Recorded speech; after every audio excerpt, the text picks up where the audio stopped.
Good evening, folks. Welcome to the Fort Smith Board of Directors regular meeting, Tuesday, October the 8th, 2024. As always, we'll start out with the invocation and pledge of allegiance. I'd like to invite Director Neil Martin to say an invocation and Director Kevin Settle to lead us in the pledge. Pray with me. Father, we rejoice in being here tonight. We rejoice in you. And Lord, we echo the psalmist, how majestic is your name. So, Father, I pray that you would be with us tonight as we are here in this place and in what you created. I pray that you would be with us, watch over us, guard our words, guard our actions. Lord, I pray that everything that we say is pleasing to you. Be with those that will be coming to the board tonight. Give them wisdom. Give them the words to speak to us and to the citizens of Fort Smith. And give wisdom to this board, Father. We pray that you would just move mightily through us. And Lord, I pray that we pray for blessing on the city, and we pray for unity of the city. So, Father, I just pray for tonight, and I pray that your hand would be on us. We ask these things in your precious and holy name. Amen. Pledge allegiance to the flag of the United States of America and to the republic for which it stands, one nation, under God, indivisible, with liberty and justice for all. Thank you very much. Madam Clerk, may you please call the roll? Directors Rigo. Here. Good. Here. Morton. Here. George Kitsavis. Here. Christina Kitsavis. Here. Settle. Here. Martin. Here. All right, we have a quorum. Does any member of the board have a presentation regarding any item not already on the agenda? Director Settle, you recognize. Thank you very much, Mayor. To the board, I'd like to extend the table of the move plan that is scheduled for the second meeting in October to the second meeting in November. I believe the mayor will not be here next week, and I believe that our next 2 weeks from now, and I believe all of us should be here for that discussion with that move plan. So I'd ask the board, I think I need to make a motion, needs to be second, and a vote on to extend the table of the move plan to the second meeting in November. I'll second that. All right. Madam Clerk, please call the roll. Directors Rigo. Yes. Good. Yes. Morton. Yes. George Kitsavis. Yes. Christina Kitsavis. Yes. Settle. Yes. Martin. Yes. All right. Motion passes 7 in favor and 0 And opposed. Jared, just one last thing to the board. I will be leaving sometime soon. My daughter's plays for Southside Volleyball. And one team in the state. They're playing number 5 tonight. So as soon as that game starts, I will be leaving the facilities tonight. Wonderful, and best wishes to your daughter Thank you and the very whole team. May we have a motion to approve the minutes of the September 17th meeting? So moved. Second. All in favor? Aye. Aye. All righty. Item number 1 is an ordinance amending the master land use plan map and zoning identified property and amending the zoning map. We have, Carl, who do we have today? We have Tyler Miller, who's our Deputy Planning Director, who will speak to this and answer any questions. Thank you, Carl, and thank you, Vice Mayor Rigo. On September 10, 2024, the Planning Commission held a public hearing to consider the Master Land Use Plan Amendment number 4924 from Unclassified to Residential Detached, and rezoning application 19924 from not zoned to residential single-family medium-high density RS3 at 5500 Spring Mountain Road. The property containing an area of 23.55 acres is located on the south side of Spring Mountain Road, west of Old Highway 71. The proposed Master Land Use Plan Amendment to Residential Detached and zoning to RS3 will facilitate a 75-lot single-family subdivision with 2 detention basins, 2 street connections, sidewalks, pump station, and landscaping. The Planning Commission voted 9 in favor and 0 opposed to recommend to the Board of Directors to amend the Master Land Use map and the zoning map. Thank you very much. Madam Clerk, did any citizens sign up to speak on this item? We do have Whitney Martinez and Brandon Hebert to answer questions. They just signed up to answer questions? Yes, sir. Okay, very good. We'll now entertain a motion to adopt the ordinance with suspension of the rules. So move. With the suspension of the rules. Second. Thank you. Madam Clerk, please read the ordinance. An ordinance amending the Master Land Use Plan map and zoning identified property and amending the zoning map for property located at 5500 Spring Mountain Road. Thank you. Do we have any comments or questions from directors? Director Martin. I noticed on page 13 that it talks about the city of Fort Smith has a 4-inch water line that runs down, and that's what will feed this property. Is that sufficient? Is that 4-inch water line? I thought it had to be 8. Is that right? So the subdivision plat, they're extending a water line from Highway 71, and the engineer with Half and Associates is here to be able to explain that. Okay. They're also putting a pump station within the subdivision as well. Okay. This has been vetted by all the different city departments to make sure it meets all those So, qualifications. so we don't have any concerns. Basically, where I'm getting at is we don't have any concerns that it's a 4-inch water line. Would you like to answer that, Brandon? I'll let the engineer I mean, speak on that. obviously, we think about fire protection, wanting to be able to make sure that there's enough fire protection. But also, do we have, It's a larger line coming from the east, I thought so. I'm Brandon Hebert, Half, city engineer, or engineer with Half. Utility department did have that same comment. We're going to extend an 8-inch water line all the way to the end of our subdivision along Spring Mountain. We're also connecting a water line. You see the little strip of property that we own. We're going to extend another water. So it's going to be a looped connection. There should not be any issues with water. okay, Yep. that's what I needed. Thank you. Cool. Thank you. Any other questions from the board? Seeing none, Madam Clerk, please call the roll. Directors Good, Yes. Morton, Yes. George Katsavas. Yes. Christina Katsavas. yes, Settle, Yes. Martin, 75 new homes, this is a good deal. Yes. Rigo. Yes. It's approved, 7 in favor and 0 opposed. May we have a motion to adopt the emergency clause, please? So moved. Second. Madam Clerk, please call the roll on the adoption of the emergency clause. Directors Morton, Yes. George Katsavas. Yes. Christina Katsavas. yes, Settle, Yes. Martin. Yes. Rigo.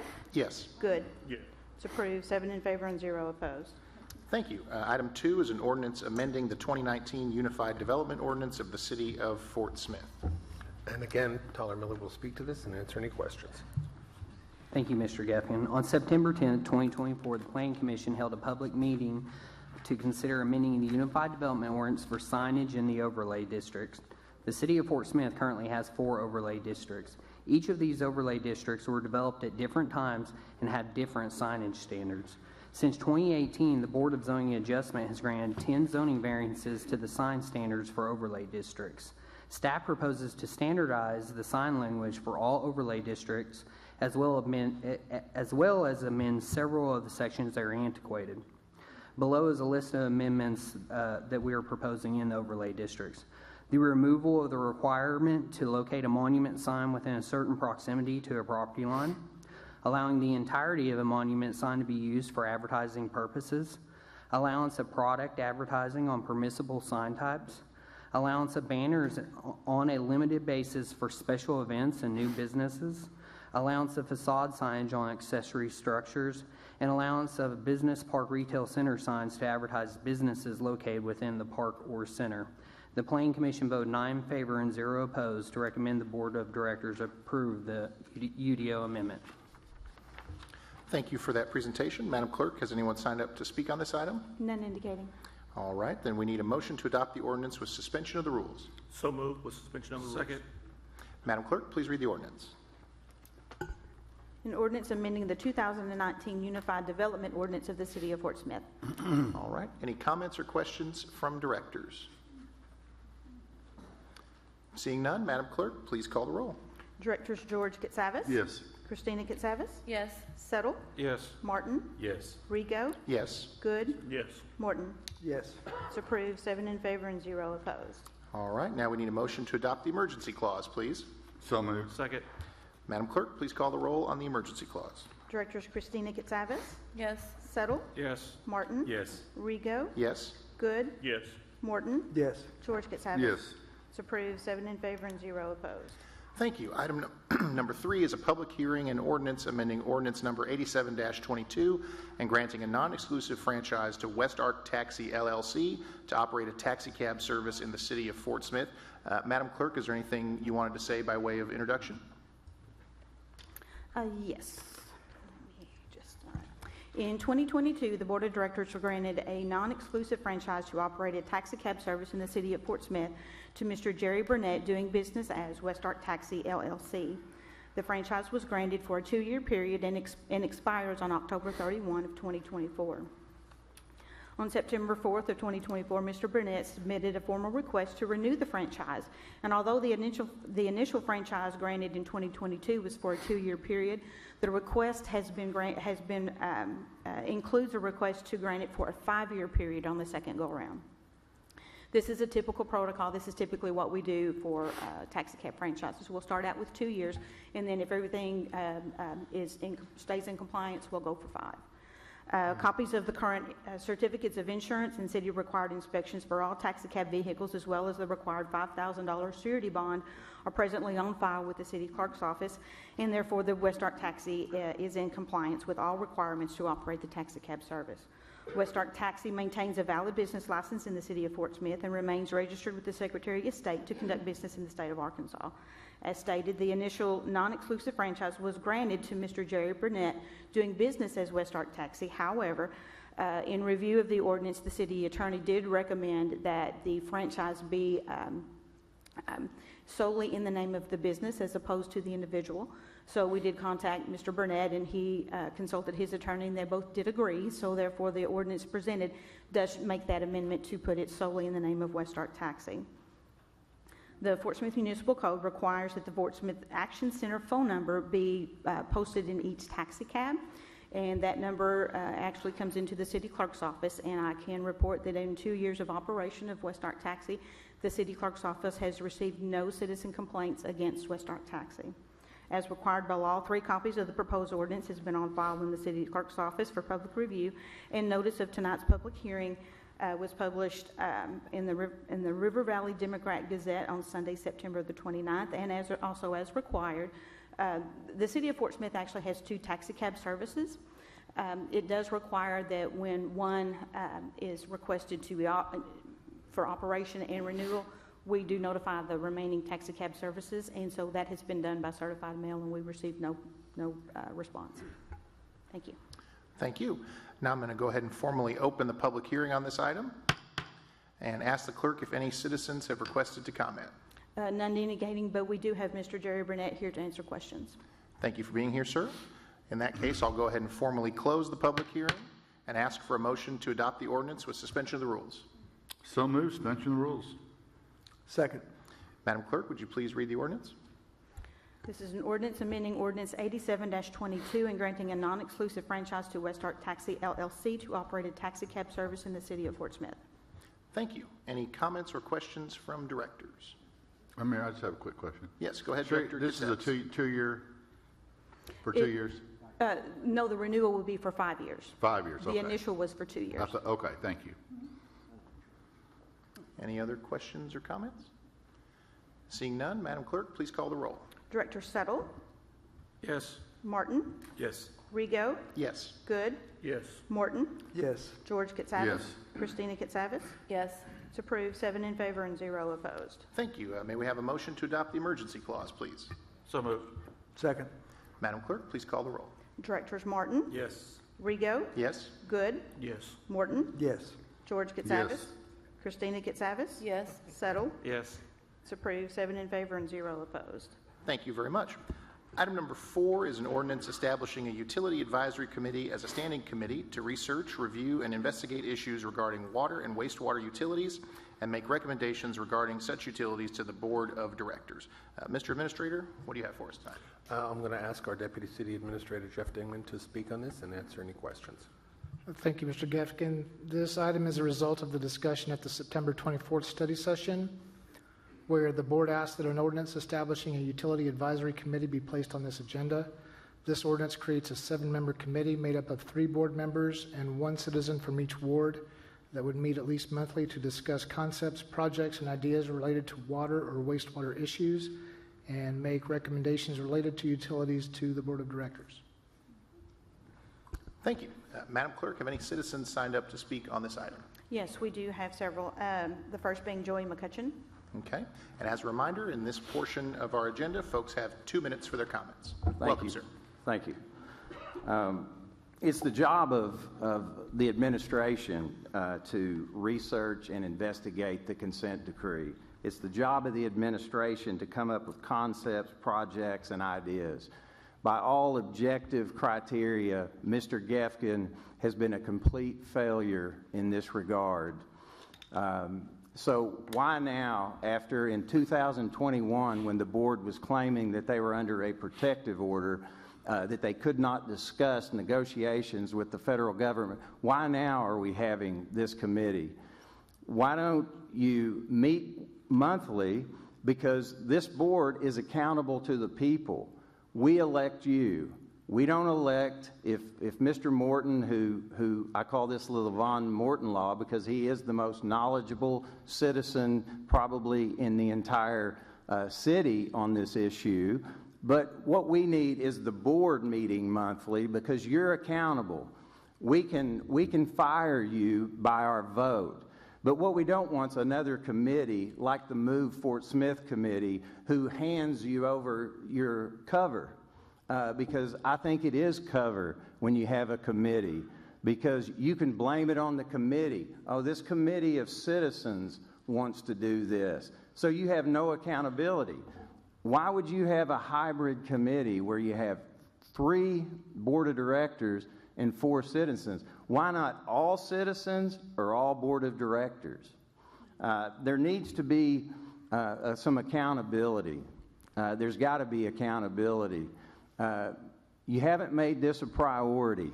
It has not been a priority. Mr. Gefkin spent too much time on socialist issues like Safe Fort Smith, Move Fort Smith, and the unapproved energy plan. So it is time that you get serious about this and there's transparency with the public.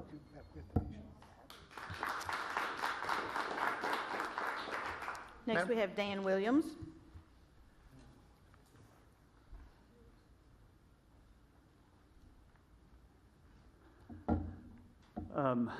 The last meeting we were at that this was tabled, I believe 2 of the board members brought up that this was not a good idea, and y'all went ahead and tabled it.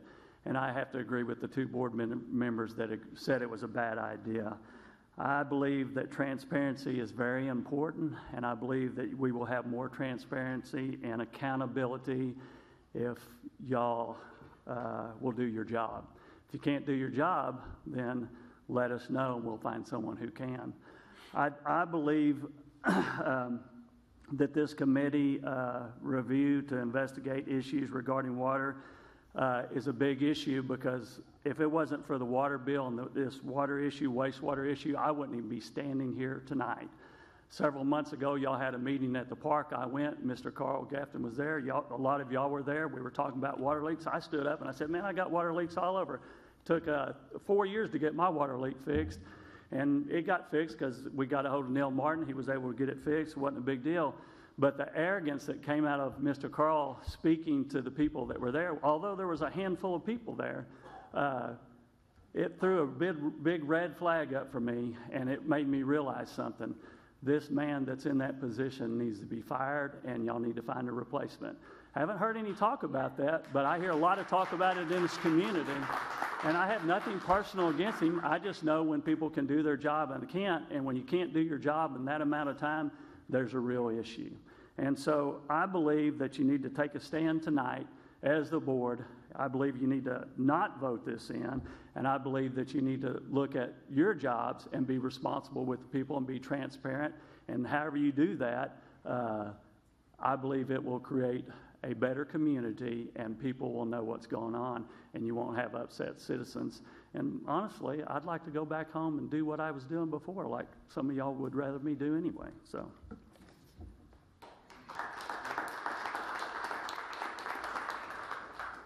Next, we have Chris Cadelli.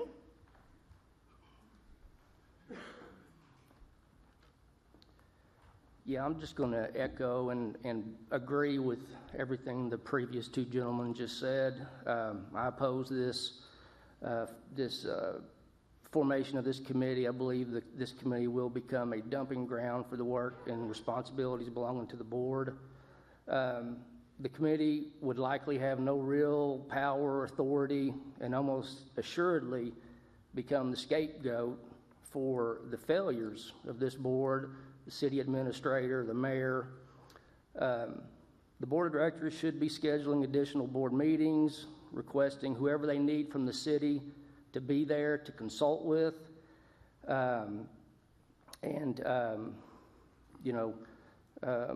while trying to discuss strategy and methods and manners to comply with this monstrosity of a consent decree. Thank you. Next, we have Crystal Cadelli.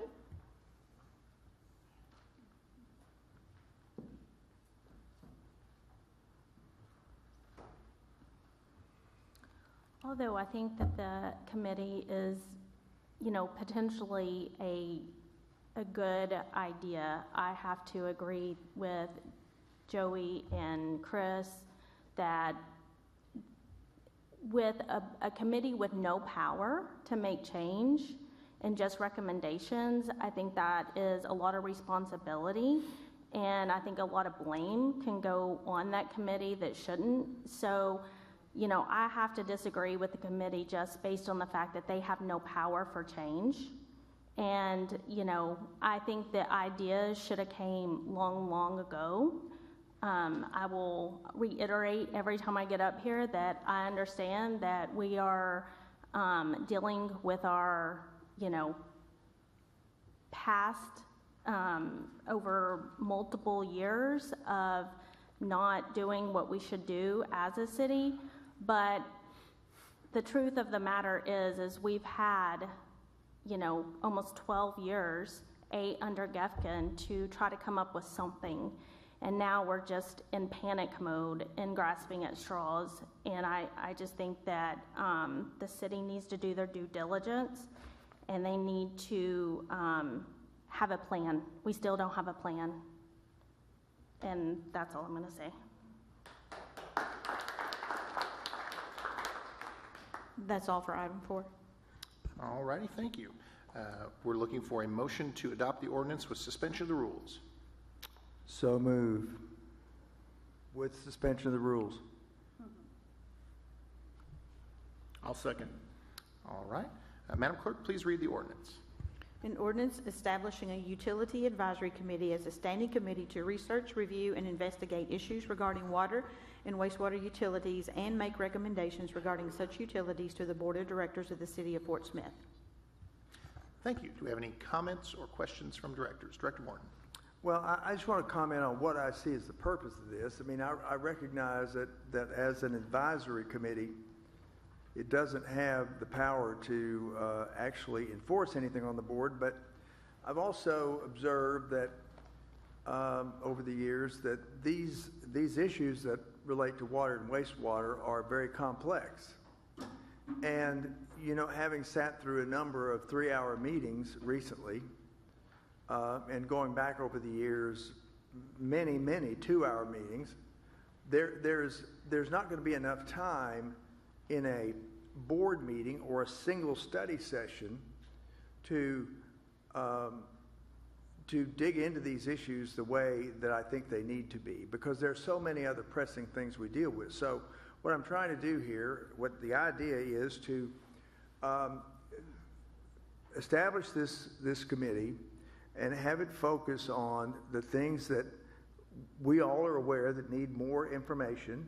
Also have us as a group, including the citizens, try to develop a better process for information flow to the citizens, including information on the website, for example, where we can tell where the consent decree stands at any point in time, where the water line construction stands. I think that would be useful, but it's got to be put together in a way that is something that average people can understand. Now, I think that we've had some other situations where we've tried to do that, and I think with respect to the sales tax committee that oversees the spending on the sales tax, I think we put together information that's very clear and fairly easy to understand once you read it. And that's what I'm hoping we'll do here, and it can be kept up to date on the website. And then we would know, because today, there is a map that's a few months old that is reasonably good information, but there are other things like how much money have you spent, how much is committed on contracts, how much remains to be spent. There are other basic pieces of information that I think it would be good to put together. The other thing is, in performing the duties of this committee, we'll be able to determine, does the utility department have the resources it needs to effectively complete all the work that needs to be done on the consent decree and keep the citizenry who's paying for the consent decree. All the people in this room, all the other 90,000 or so people in Fort Smith are paying for the consent decree. So they deserve fair information. You know, this is one of those committees. We have committees from time to time that we develop, and they serve their purpose, or circumstances change and we do away with those committees. The same thing could be done here. If this committee is not effective, we could look at it in a year and do away with it. You know, on the other side of this, I don't have any objection myself, but I have a lot of time available for having an extra meeting every month to dig into this for the entire board to be there. There's no law against that, and I would happily do that. But I also know that everybody on this board, except me, has a job that they have to do, and they may not have time to do all that. I figure you get 3 board members who volunteer. They're saying they do have the time. I really think it's extremely doubtful that all 7 board members and the mayor and the city administrator and the city clerk would have time for an extra meeting. We already spend, as I said, 3 hours in some meetings, and sometimes study sessions go 2 or 3 hours. So I'm just trying to do something that would be positive, that would accomplish some things that need to be done. And if it doesn't work, we can do away with it, and there's not anything lost except time. And as far as the public availability, these meetings will be recorded. They'll be open to the public, like every meeting of every committee or commission in the whole city is. And if necessary, we can arrange to have these live streamed, I think. If people would prefer that, we can have them put on the internet, and so people could see them either on a real-time basis or after the fact. So we can accomplish all those things, and I think it just is a better information flow. We're not trying to do anything behind the curtain or anything like that. I'm just trying to move things forward, because the single most important thing facing this city is the consent decree. And a second piece behind that is getting this water line built. And yet we spend all this time in our board meetings, and it's necessary. We spend all this time on many other things.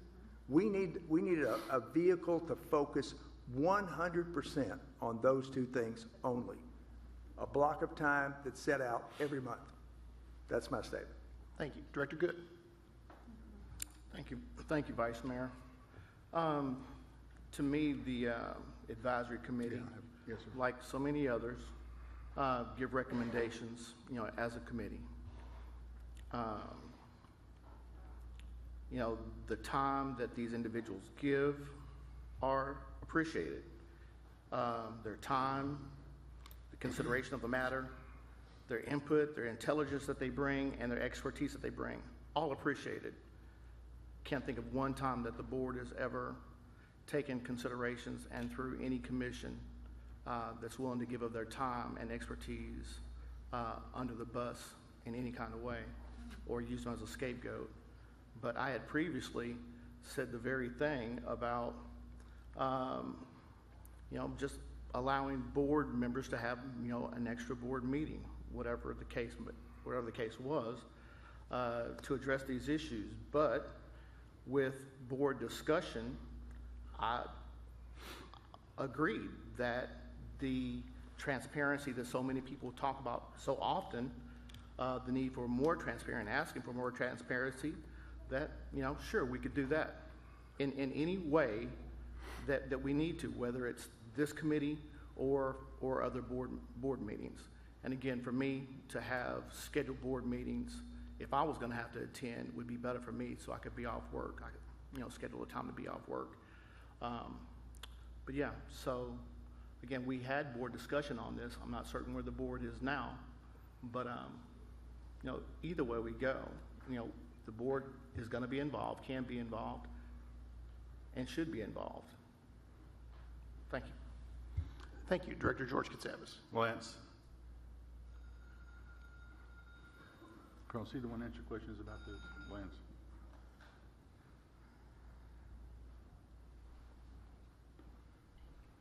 Yes, sir. Lance, have you studied this ordinance? No, sir, I have not. Who has? I believe that would be Mr. Dingman who wrote that and Mr. Gefkin, because that was asked for from administration, not from the utility department. Yeah. Jeff wrote the ordinance. Who did? Jeff. Yeah, well, I just got a comment. This ordinance to me is very specific. You know, this is just a comment. You know, is this committee going to address water rates? Are they going to address efficiency and utilities? Are they going to handle complaints about high water bills? See, I'm just not sold on this. Well, okay, and let me just say, it was my concept Thank you. originally, and my idea would be, no, we would not deal with individual citizens who have issues with their bill. That would still be in the hands of the water department, perhaps assisted by directors in certain circumstances where a director chooses to be involved, as it is now. Mm-hmm. And as far as water rates, no, I don't think that this group would get into water rates. I mean, I think that's the purview of the entire board, with assistance from the Burns McDonald, our consultants, and of course led by the administration. But no, this group would not get into water rates. This group gets into what the other thing you said, which was efficiency. Mm-hmm.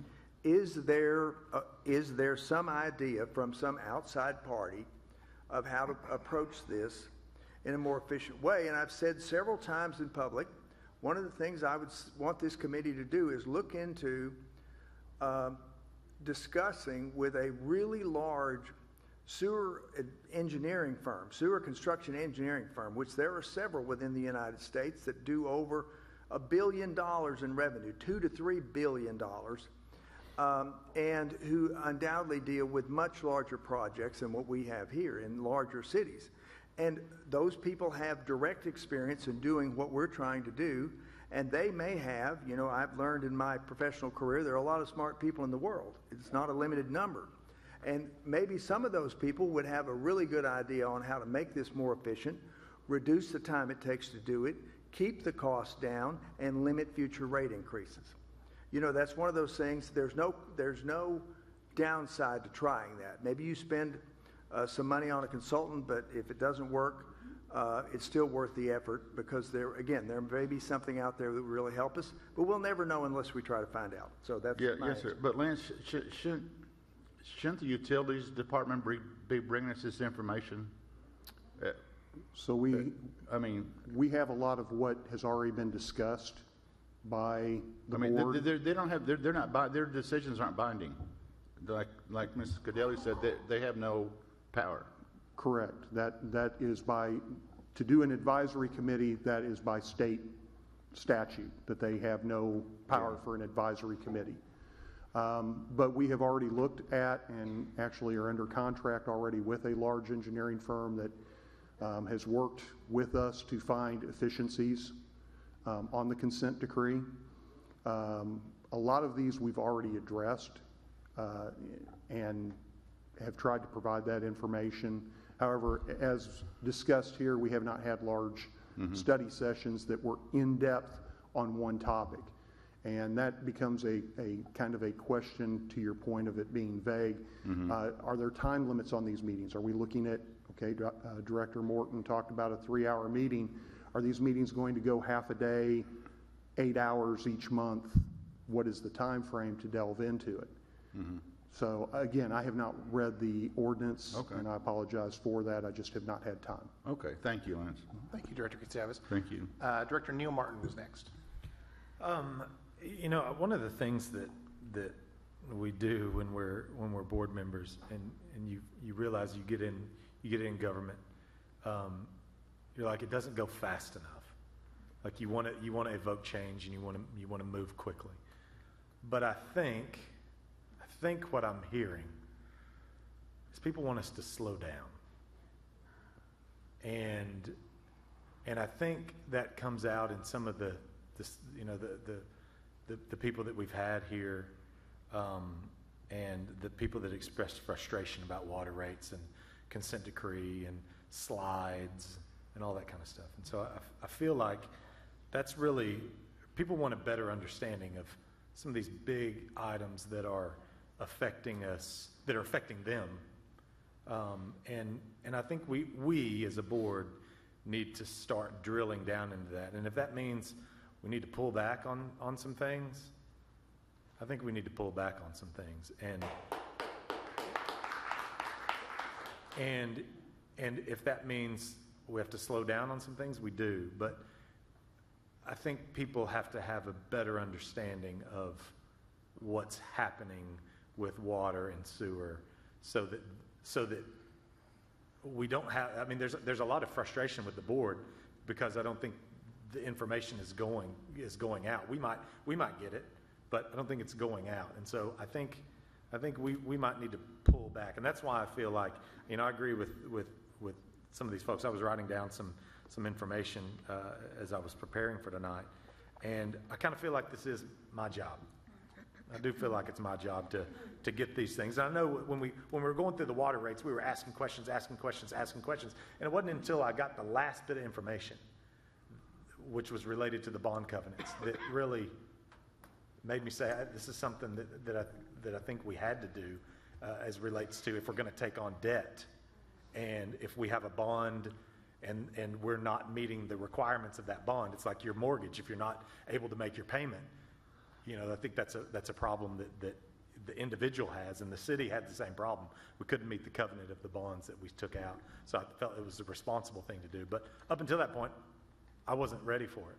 And I think we have to continue to peel back the onion, and ask those questions as a board in order to be able to come up with the right decision. So I'm a no at this point for it. Okay, I know Director Christina Kitsavis is next in the queue, and then we'll go to Director Morton. Well, initially when we discussed this, it was going to be people who were experts on this committee. And I always say committees are where things go to die. But I kind of like the idea of that, of having these experts, because, no matter how hard I try, I will never be at expert level for wastewater, management. That's just not what I do. But it seems like what we really have is an accountability problem. And I think what people are frustrated with is that they don't feel like we hold anyone accountable for what they tell us. And this week, I can't even count the number of phone calls I've received about water bills. Mine was almost $800, and that's not including sewer. I'm on septic, so it's just water. $1,000, $600, $700. I mean, person after person after person. And they're saying, you told us it would be about a $5 increase.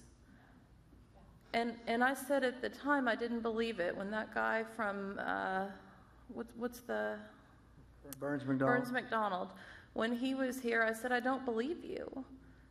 And I should have listened to my gut instinct because I was right. But I think what people are frustrated with is that we're not holding anyone accountable. And I'm a little frustrated with that too. I really think that this board needs the hire and fire authority for department heads back under the board. That's all. Thank you. Director Morton. Well, this committee is an attempt to create a body that has the time and will take the time to dig into these issues in a really in-depth way. And as far as having experts, the whole point about having a really large construction engineering firm from somewhere in the United States, not Fort Smith, not Little Rock, someplace really big, West Coast, East Coast, Houston, Chicago, somebody who's done this in a big city, have them come and look at our facts and see, is there a better way to do this? Because right now we don't know the answer to that question. We don't know that. We've used firms from nearby and from one firm from St. Louis who's been with us a long time, and they do a lot of numbers for us on water, which when you get the bills you kind of question, well, was the underlying data good or not? because I've gotten the same number of phone calls on $1,000 bills and things like that probably most of you have. And it's very frustrating for me to look at this. I want to personally spend the time to dig into this. If no other director wants to come to these meetings, that's fine with me.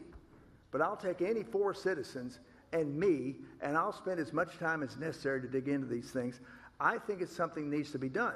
Now, if the board as a group is willing to take that time for an extra 3-hour meeting every month, then I'm fine with that too.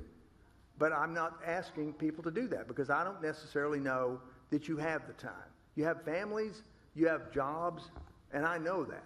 I'm just trying to say I'm willing to spend whatever time it takes to really get into some of these issues hard. I will spend my own money to fly somewhere to talk to a consultant and say, do you think you could bring us any ideas, and get them to come here for free and explain why they could do that. That's what I did in my career at ArcBest and Ernst & Young. I've done this before. There are a lot of smart people in the world. I've said that many times. We can't afford them. Director. Well, if we paid somebody for consulting, they're not doing the work, and they saved us $100 million, could we afford them then? That would be my question to the board. Valid question. Director Christina Katsavis, you were next, and then Director Settle. So are you, I'm confused because it seems like, are we talking about hiring consultants and bringing in paid people, or? Well, what I'm talking about is talking to consultants who have, these are construction engineering firms. They're engineering firms who plan the work.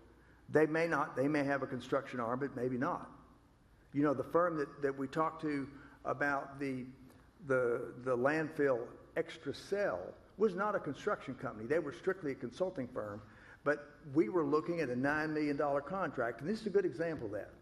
A $9 million bid on a new cell. The engineering estimate was 4.5. We said as a board, wait a minute, this doesn't make any sense. We want more information. So we got an expert from Houston or Dallas to come up, and we said, what do you think of this? He said, well, it should cost $4.5 million. And I know a firm that will do it for $4.5 million. So we hired that firm, and they did it for $4.5 million. It wasn't a Fort Smith firm, neither was the consultant. But we saved $4.5 million.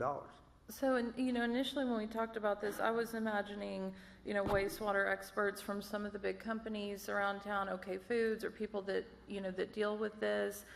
I feel like we're in a little bit of a catch-22 here where, I hear from people a lot, you guys spend so much money on, studies, you study this and that, and, and we do. We spend a lot of money on that stuff, and a lot of times it doesn't result in anything. But then, it's a little bit of a catch-22 as well, like to say, well, we're not going to have committees because, sometimes we need committees to look into things and advise us. I know it's been reported on Facebook that we make $59,000 a year to do this job. We don't. It's $1,136 a month before taxes, and I can't feed my family on that. I have to work full time. I do. So, I can't put any more hours into it. I'm already down to about 5 or 6 hours of sleep. I know some of you get emails from me at 3 or 4 in the morning. So we do have to have some committees to advise us because we can't do it all. We don't want to pay people, but I don't know what good a committee does if it's not a committee of experts who understand this. And I don't know if we'll be able to find those people willing to do that for free. I mean, to just take, 3 of us and put us on a committee, I don't know that does any good because we're not experts. Well, but I'm just going to answer that since I'm kind of driving this. I'm just going to answer this. So, but there are people in the city who have come from other places who maybe have seen things like this. And I know there are companies within the city who have wastewater experts because they have their own treatment plant, and maybe they'd be willing to sit on it and help us evaluate some third party's ideas from the standpoint of knowledge. I mean, there could be some engineers that would serve on this. That would have knowledge about construction, that sort of thing, with ideas. Citizens have called me and said, I know so-and-so, and he's an engineer, and he's done this work before because he used to own a company that did this. If that person would be willing to serve on the committee, I think it would be a plus. And again, this is just an effort to try something different that hasn't been tried for the 12 years or for the 10 years since the consent decree landed on us in late 2014. It's something different. You know, if we end up with 4 people don't want to do it, that's fine. You know, we can continue to do what we've been doing for the last 10 years, which hasn't really worked, or we could try something different. And I do understand, Director Katsavas, that there is a time issue. We already give a lot of time to this, for which we don't get paid anything, basically, beyond the basic amount. We have extra meetings, which we don't get paid for. We have study sessions that we don't get paid for. And I'm not saying we ought to get paid any more. I'm just saying that I'm not asking anyone to put any time in that they don't have to give. I have the time. I'm retired. I'll give the time. I'll put the effort in. If after a year we say it's no good, we do away with it, and we tried. At the end of the day, we can say we tried and it didn't work, but I believe, honestly, there are some really good things that can come out of this. Director Settle. Thank you, Mayor. Thank you, the board. You know, to me, it's all about what our priorities for the board would be. To me, I think a solution to this would be is to convert the first study session of every month to be solely about water and sewer, and this board tackles those issues. Starting next year, because we've got holidays and everything going on in November, December, I would suggest that this board keep it with us, and we convert the first study session of every month to be the water and sewer discussion. Get updates, we can see what's going on. That means none of us are spending more time than we are. That would also put a priority on what we speak on study sessions, because sometimes we get in the minutia on some things. If you look at the past, what have we spent time on? And maybe some of those things would go to a board discussion here, or, you know, there's 3 months, April, July, and September, the 5th Tuesday. Maybe we use those for other study sessions to make up the difference. But my recommendation is the board keeps it. It should be our responsibility. We're the ones in charge of it. And we should move the first study sessions every month should go to a water and sewer discussion. Well, is that a substitute motion? I don't know. I wanted to put it out there and let the board discuss it, but that's kind of my thoughts. If we're going to bring experts, the board, those times would be set. The board can bring those experts in. We can listen to them. We can spend the 2 or 3 hours that we already spend in study sessions and focus solely on water and sewer issues. Director Morton. Well, I'll say I have no objection to this. I want to start in November. Let's start now. Or let's start in October. Now. Let's get on with it. Let's get on with it now. There's no need to wait. There's no advantage to waiting. We're in Washington negotiating, or we're going to be soon, with the Justice and EPA on this 10-year deal. We need to get on with the idea. I'm fine with November, but I was just trying to get through everything with November. I'm fine with. So do we need to make a motion? So we start the next study Excuse me. There's a valid motion and second on the table that has to be adjudicated. What is that motion, Vice Mayor? The motion is for the item 4 as presented. Okay. And so, you know, there's obviously a mechanism for it to be withdrawn. I'm going to withdraw that. I'm going to withdraw that motion. So item 4 is withdrawn? Item 4? Yeah. We got 3 votes. We don't have 4, and it's going to fail. I have no appetite for that. Do you? I have no objection to the study session idea. That's actually preferable to me. Mr. Administrator, as our parliamentarian, would you advise us on the correct procedure, please? It can either be indefinitely tabled because it's not really Levon's motion. Okay, I make a motion to table it. Second. Indefinitely. Second. Okay, the vote now that we have to handle is on the indefinite tabling of item number 4. And would you please call the roll on that, Madam Clerk? Directors Rigo, No. Good, Yes. Morton,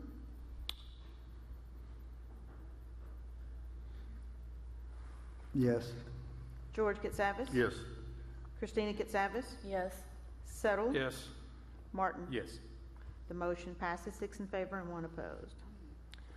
Now, my carry-on question is this the moment for Director Settle's idea to be put out on the table with a formal But motion? we have to have 7 votes. 7 to put it on votes the- need to be to place it on the agenda Well, for. I have a question before we get started. If we were going to start this in We can bring it back. October and November, are there things that are already on the study sessions? Because I know sometimes people wait months to get on.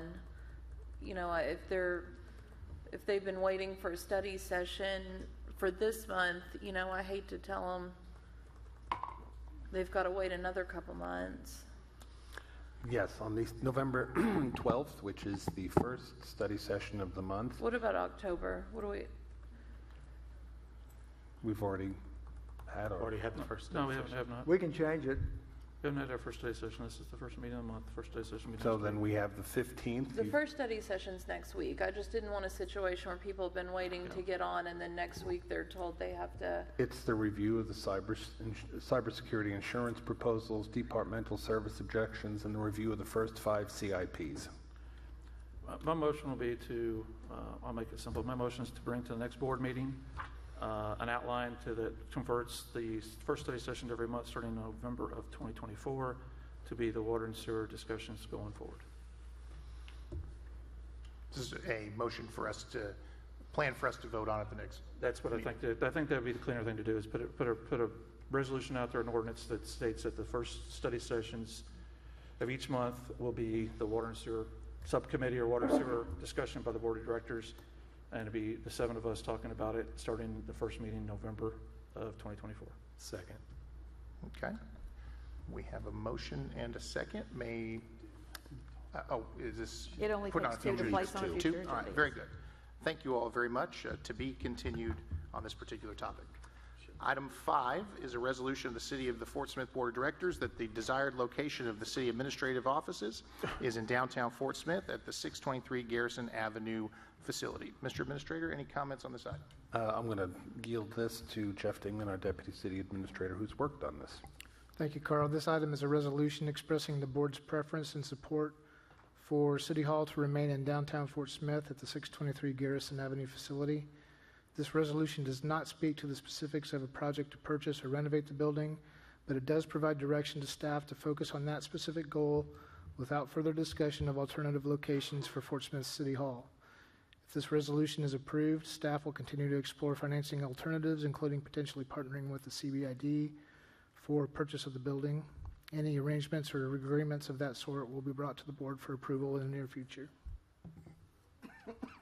Thank you. Madam Clerk, any citizens' comments on this item?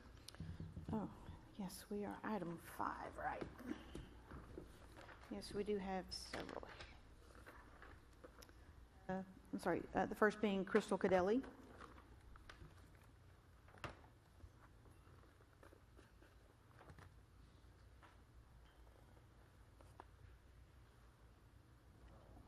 To me, I don't really understand why we're even addressing where the city hall is or the city building is at this point. We have 4.5 years left on the current lease. Is that correct?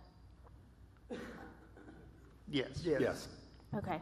So I feel like we have a lot of other very important things that we should be discussing, and I don't understand why this hasn't been tabled until a couple of years before the lease is up. We have plenty of room there for our city employees. I know they may be a little cramped, but the city has no extra funds. Well, So- I can answer that. The reason we're addressing is because the building's getting sold. And there was an email sent out from the city administrator encouraging us to look at another building. And I was not pleased with that. So I've been working on this. It would allow us to reduce our rent by $12,000 a month with the option to purchase at the end of the lease. So is that the Southwest Times building that was discussed last time? So if the building is sold, does that void the lease? Yes. Okay. So, I mean, in my opinion, The lease would continue. I think Mr. Canfield would agree. The lease would continue in the current form if we wanted to. But the idea behind this, and I'll just add this, is that if we do this transaction at the end of paying effectively what we're paying now, we'll own the building. We won't have to pay any more lease payments. That's the whole idea, is to save money. It's not to spend more money, it's to save money. Right, but it has to be renovated, correct?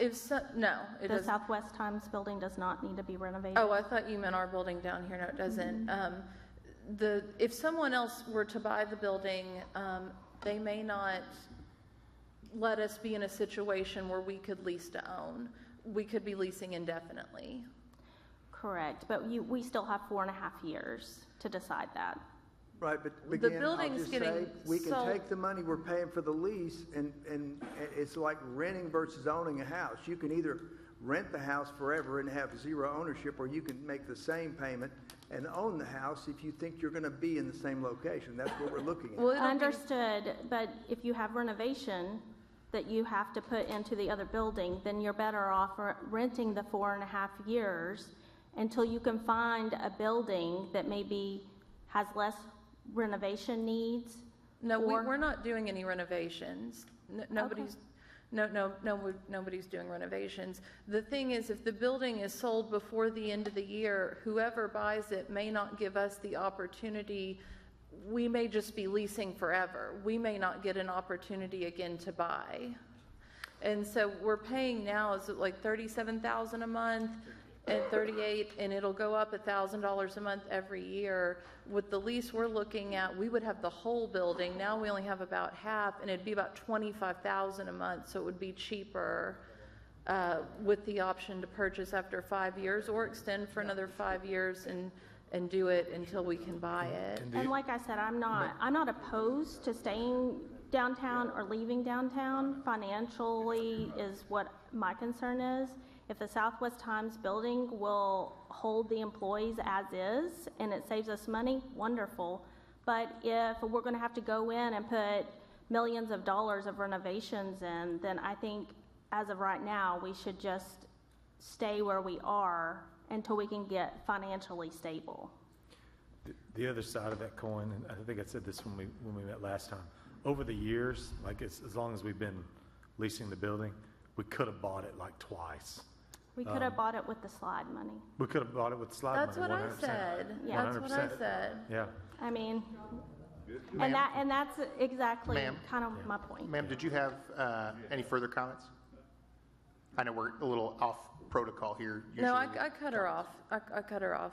Let's give her another minute. Did you have any additional comments? No, I mean, my comment was that I just think that we need to really rein in our spending and look at the whole picture of, whether it's downtown or somewhere else in Fort Smith really makes no difference to me, and I don't think really any other citizen.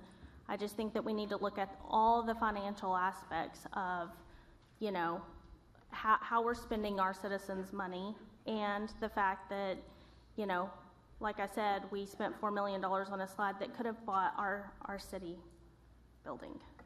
So. And I know if you haven't, seen the emails that we've been sending, it does feel like it came out of nowhere. If we were to take the building on Wheeler, we'd be spending $2 million to buy out of the lease we're in over here.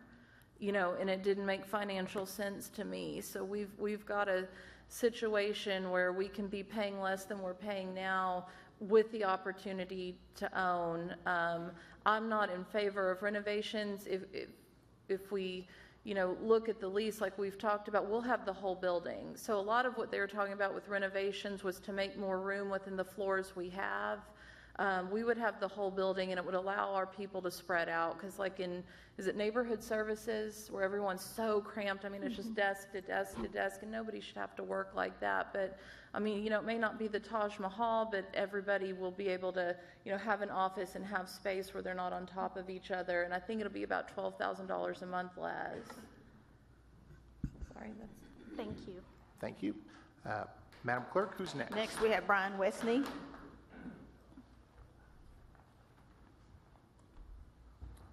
Hey, good evening.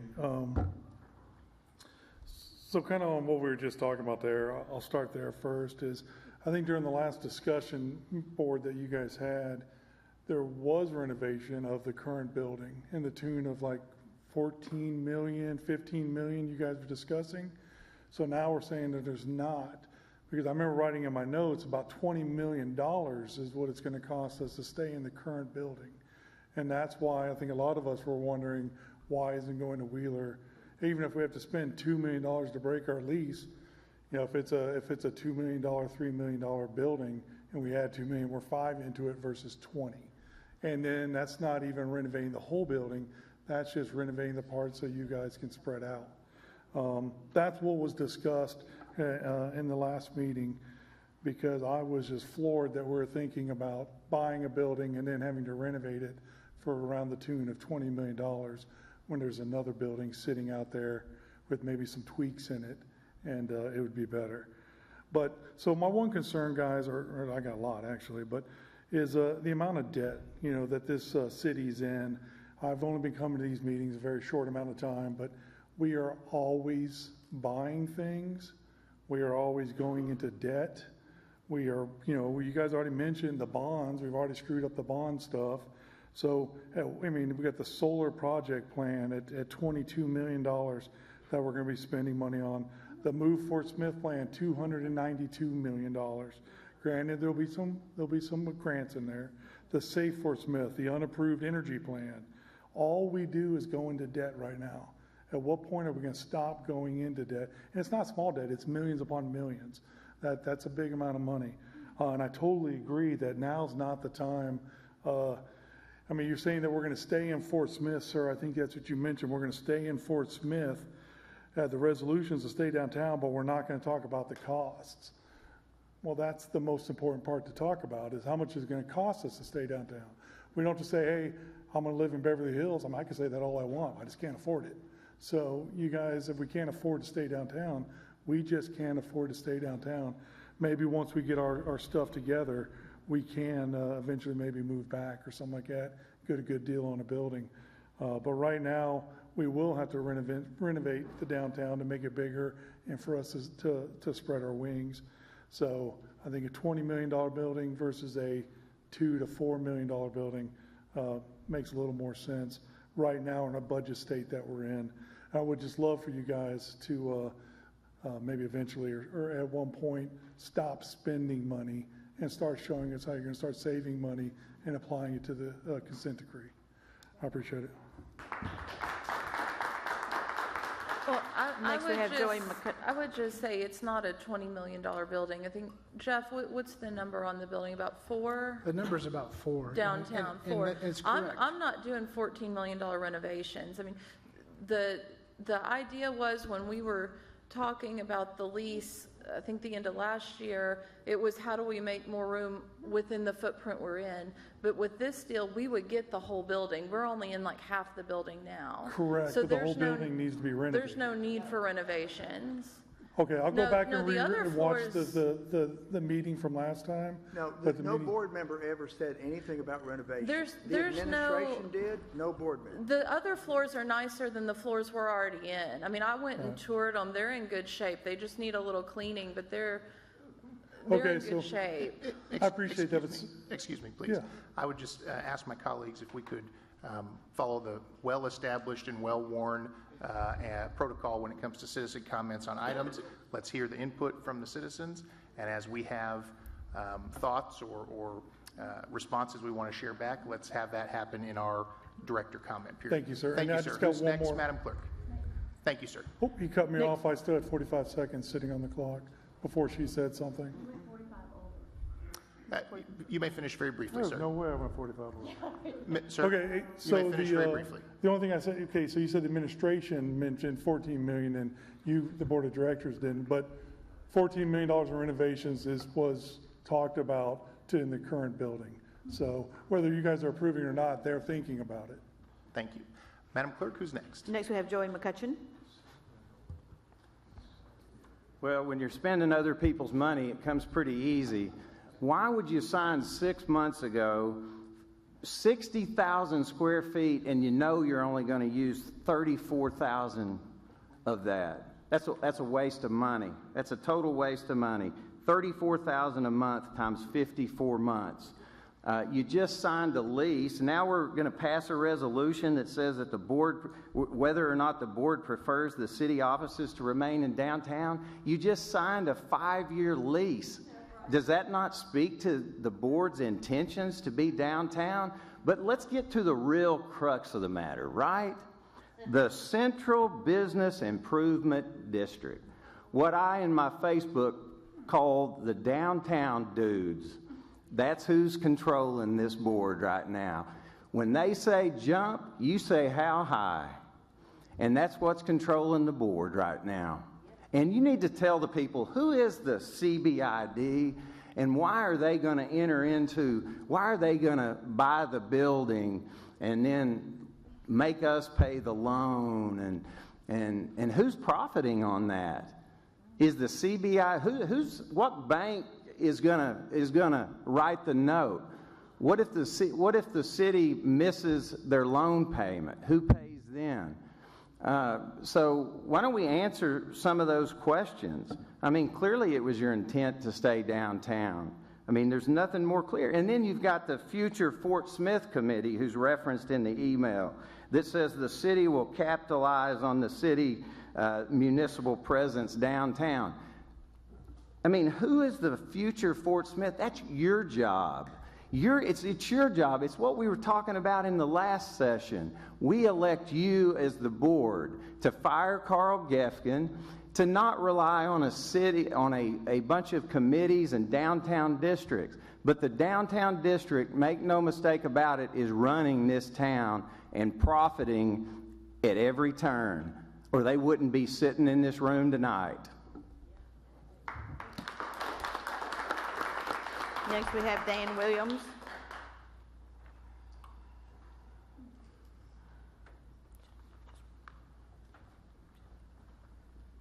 I have the email memorandum from Carl, and it says on the back here that you sent out before the last board meeting on the agenda. It said a complete remodel of all spaces at 623 Garrison would provide the efficient use of space provided for the need of all departments in the building for many, many years, but it is estimated at $14.6 million, right here highlighted.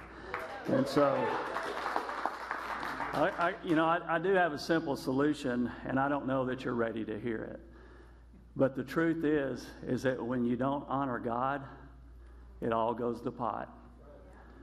And I'm looking at a lot of smart people in front of me. And I'm going to tell you, God's got a problem.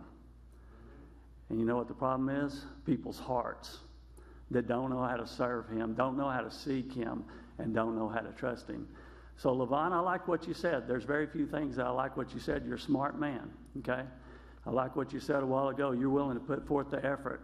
I was wondering if you put forth any of that retirement money that you got towards buying that building and let us stay there for free. Your personal money. I wonder how much skin in the game. And I knew you would smile and laugh about it because it doesn't make much sense, but I'm going to tell you what the prophet Nehemiah did when the town of Jerusalem had fallen apart after 400 years of sending people back to save a city. You know what he did? He took his own money and paid the workers that were working on everybody else's business to do his father's business, to save the city. Okay? And I want to tell you something. I'm going to tell every one of you something. God is at work in this city, and He's changing things. And He's going to bring a big change, and I believe it's going to be to His glory, no man's glory, okay? No man's glory. Y'all are smart people. Y'all need to listen. People are concerned, but let me tell you, there's someone else more concerned.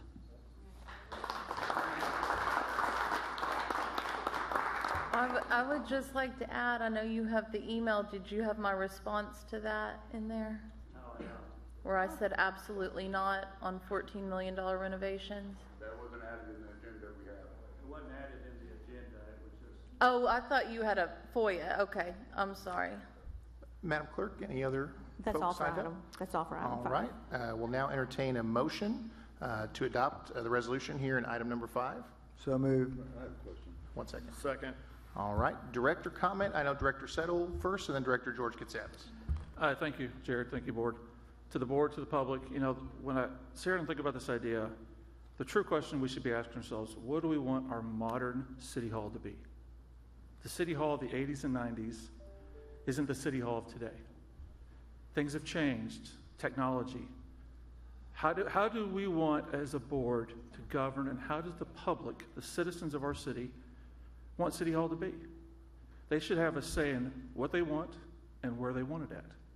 To me, arbitrarily say we're going to be downtown, yeah, we have a lease, we stayed there.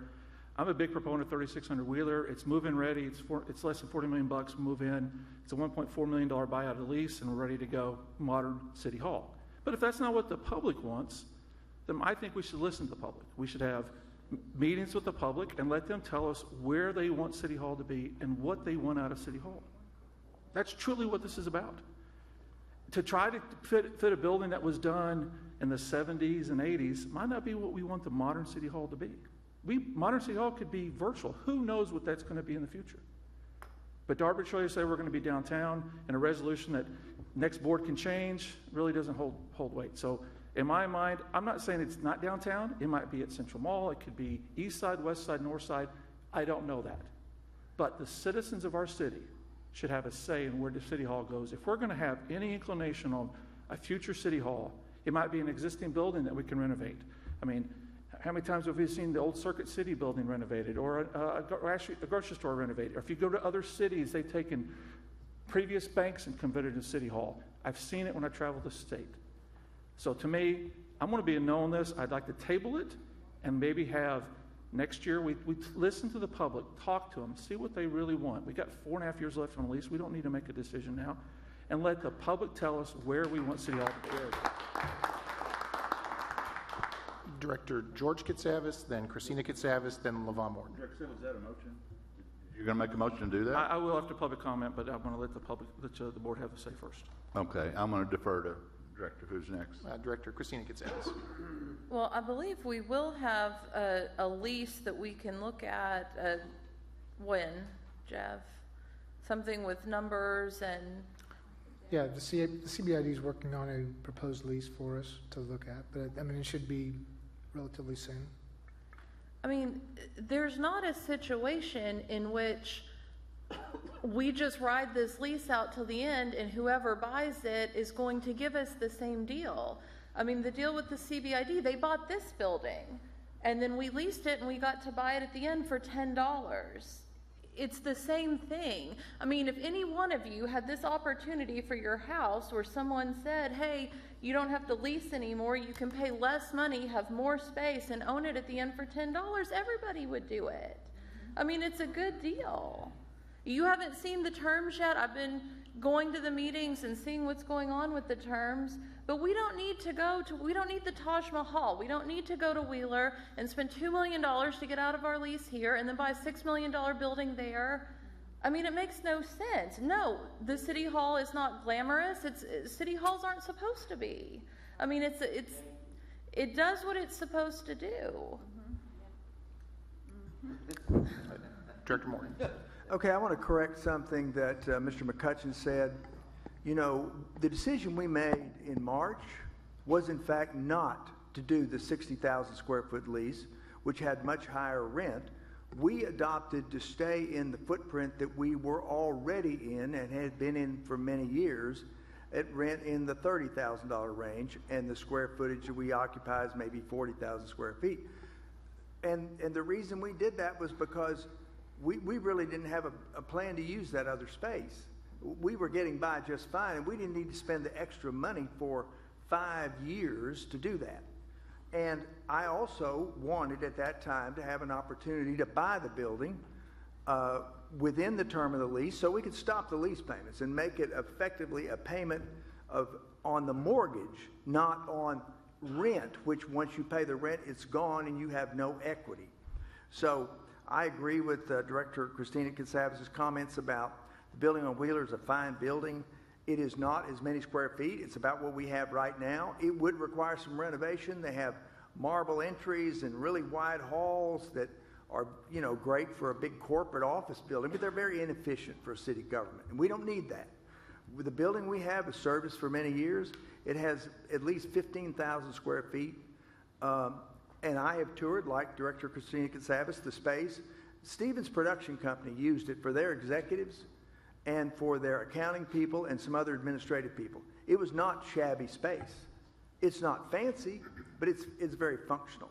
And if we do this transaction with CBID, which they are generating no profit on, then we will have the building that will serve us well for many years. It has already served us for 50 years.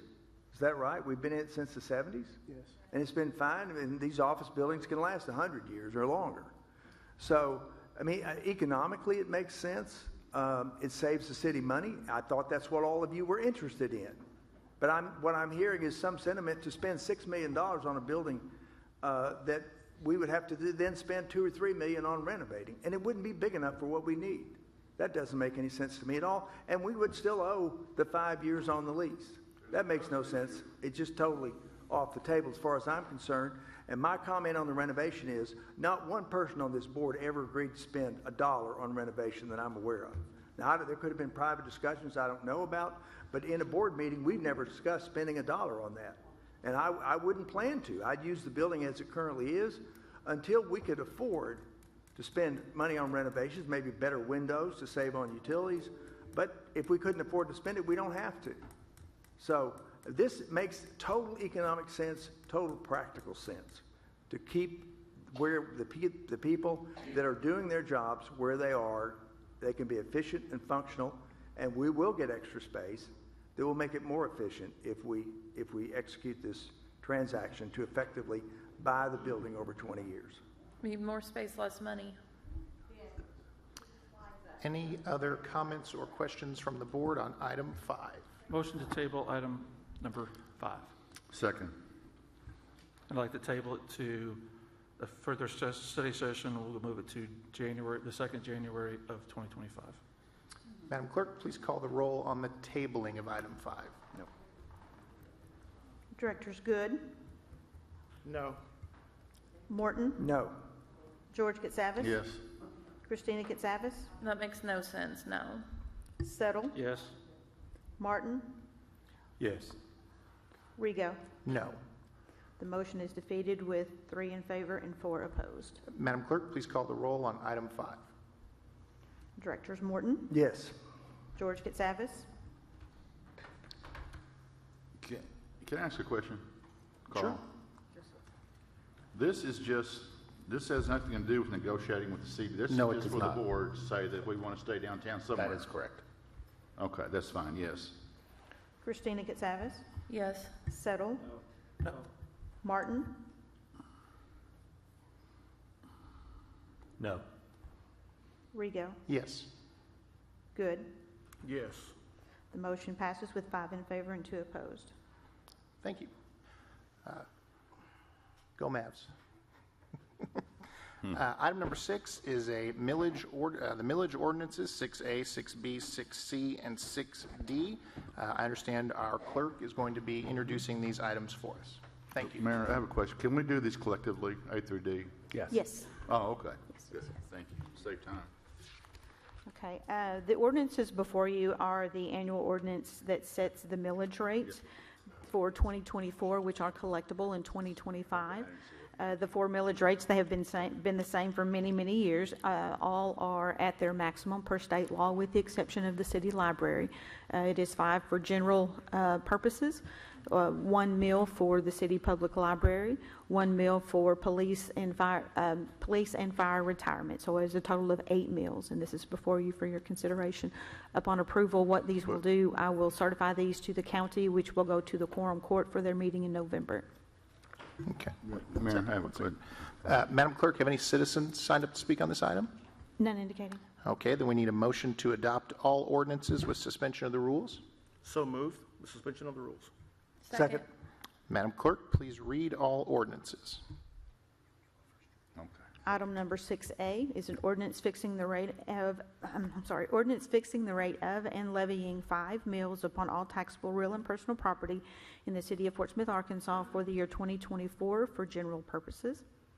Item number 6B is an ordinance to levy 1 mil tax upon each dollar of assessed value of taxable real and personal property to be used for maintenance of a public city library pursuant to the provisions of Amendment number 30 of the Constitution of the State of Arkansas of 1874, adopted November 5th, 1940, and for other related purposes. Item 6D is an ordinance to levy 1 mil tax upon each dollar of assessed value in taxable real and personal property for police retirement and pension fund pursuant to the provisions of Amendment number 31 of the Constitution of the State of Arkansas of 1874, adopted November the 5th of 1940, and for other related purposes. Item 6D is an ordinance to levy 1 mil tax upon each dollar of assessed value of taxable real and personal property for fire retirement and pension fund pursuant to the provisions of Amendment number 31 of the Constitution of the State of Arkansas of 1874, adopted November the 5th of 1940, and for other related purposes. Thank you. Director George Katsavis. Sherry, could you please tell the public these are not new taxes, these are existing taxes, correct? That is correct. It is. There's some confusion. People think maybe this is a new tax. It's not. No, this is nothing new by state law. You're All required. existing taxes, nothing will change on there. Right, okay. Thank you. Nothing additional. Thank you. Thank you. Any other comments or questions from the board? Seeing none, Madam Clerk, please call the roll on items 6A, B, C, and D are grouped together. All right. Directors George Katsavis. Yes. Christina Katsavis. Yes. Settle. Martin. Yes. Rigo. Yes. Good. Yes. Morton. Yes. It's approved, 6 in favor and 0 opposed. Thank you. Item number 7 is an ordinance authorizing the appropriation of insurance proceeds for various city departments and amending the 2024 operating budget. And I believe Charity, our purchasing manager, is here to introduce this item for us. Miss Charity Gregory, excuse me. What you have before you is just the ordinance to include all of the insurances that we've received into the budget. We have to have that appropriated before you guys. It's all insurances that we've received, I think, since May until the current. If y'all have any questions, I'm here. Okay.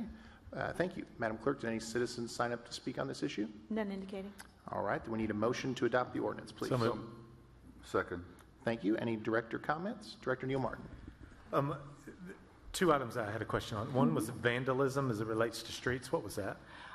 That would be before my time, so I'm so sorry. Okay. I did not look that up, Okay. but that one was before my time. Okay. I will find out and email you and let you know. Okay, thank you. And then there's an issue at the Acme Brick Park. Do you know what that was? That was, I think that was vandalism too, but once again, that one was Okay. before my time too. Okay. From now on, I'll know because they'll be all after my time. Okay, but- all right, thank you. Yeah, if you could provide that, I'd appreciate I will. I'll send that to you tomorrow. Any other comments or questions? Director LaVon Morton. Well, I believe, I'm not positive, but the event at the Acme Brick Park might have been someone tearing down the fence I think it was along the road. That is correct. It was, I think it was a DUI, drunk driver. Yeah, hit, just ran over and tore the fence That is down. correct. Okay. I do remember that. We've So- gotten that fixed, but we have to Yeah, appropriate you the know, money. what's surprising, it's pretty far off the road, so anyway, but I guess that happens. He was having a good time. I don't know. Okay, so I do have a comment.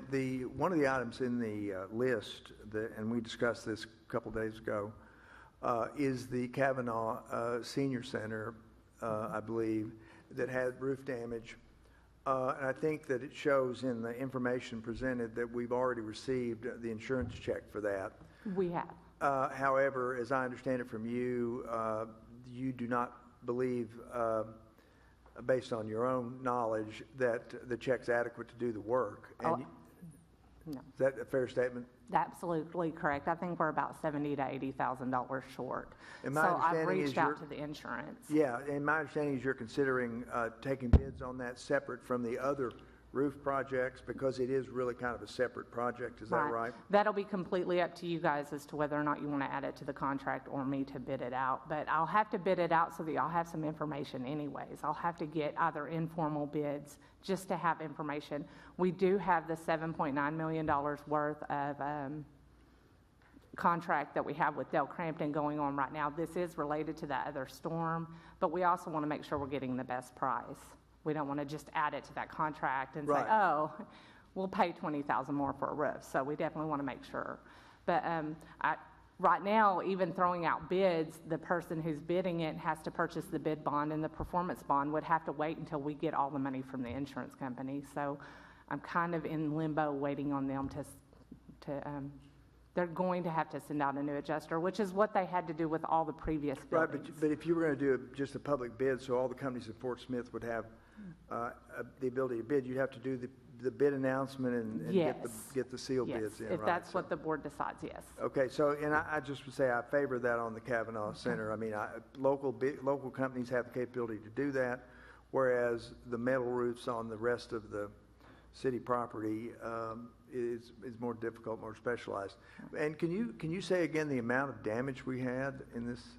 It's $7.9 million, and that's not including Kavanaugh. Kavanaugh's been new, and there's going to be other buildings added to that as well as the roofers are going and working on projects they're finding more and more. So, and what the deductible on that is? $10,000. $10,000. Since it's one. Yeah, because it's one event. So in Yes. that case, the city had an insurance policy that it entered into that paid us $7,890,000 out of a $7.9 million cost. So I think in that case, the board, the administration put forth a good proposal from a financially solvent entity, the Arkansas Municipal League, and the board made a good decision, and it worked out very well. It's unfortunate that we had the damage, but the insurance covers it. So, Director Christina Gonzalez. Charity, what about Ms. Flores? Because I remember the estimate we saw was pretty far off from the actual. On all of the roofs, and that's where Dale Crampton came in because they've been working with the readjuster. So, and that's all been worked out. We're just waiting for the reinsurance of our insurance company to pay in. But Okay, so we haven't received any on that yet. we've received, and don't quote me on this, $38,000 I think on Miss Laura's, and I think their roof was about $120, but we should receive the rest. Yeah, I was thinking I'm it was about expecting it anytime. $90,000 or $100,000 Yeah. off. Okay, thank you. Thank you. Any other comments or questions from the board? Seeing none, Madam Clerk, please call the roll on item 7. Directors Christina Gonzalez, Yes. Martin, Yes. Rigo, Yes. Good, Yes. Morton, yes. George Gonzalez. Yes. It's approved, 6 in favor and 0 opposed. Thank you. Item 8 is a resolution accepting the bid of and authorizing the mayor to execute a contract with Kraft Reynolds Construction Company for the 2017 SSA Remedial Measures Subbasin MC08, project number 19-17-C1. This is a $3,145,779 amount that was budgeted and received via the 5/8 cent sales tax, and our Director of Water Utilities will present and introduce this item. Lance McAvoy. The item before you, basically, as stated, is a consent decree project. It will deal with about roughly 6,400 linear feet of pipe, with 1,831 of that being cured-in-place piping, or CIPP.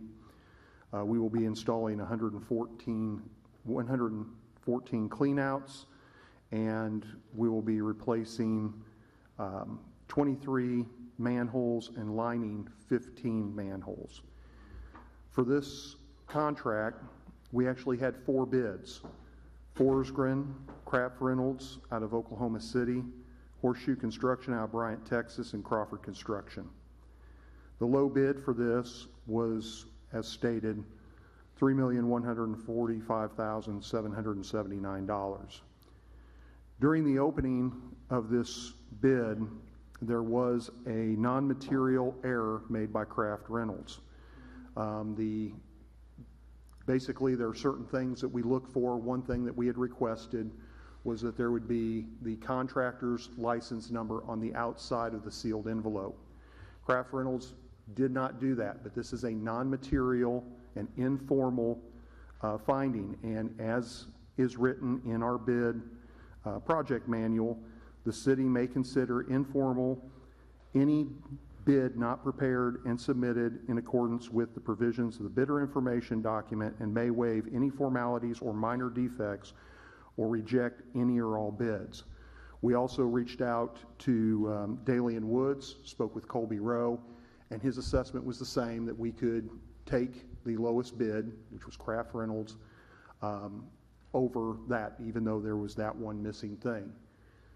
Looking at it, it is a management's decision to go forward with the lowest bid. It is a savings to the public and to the city of $600,000.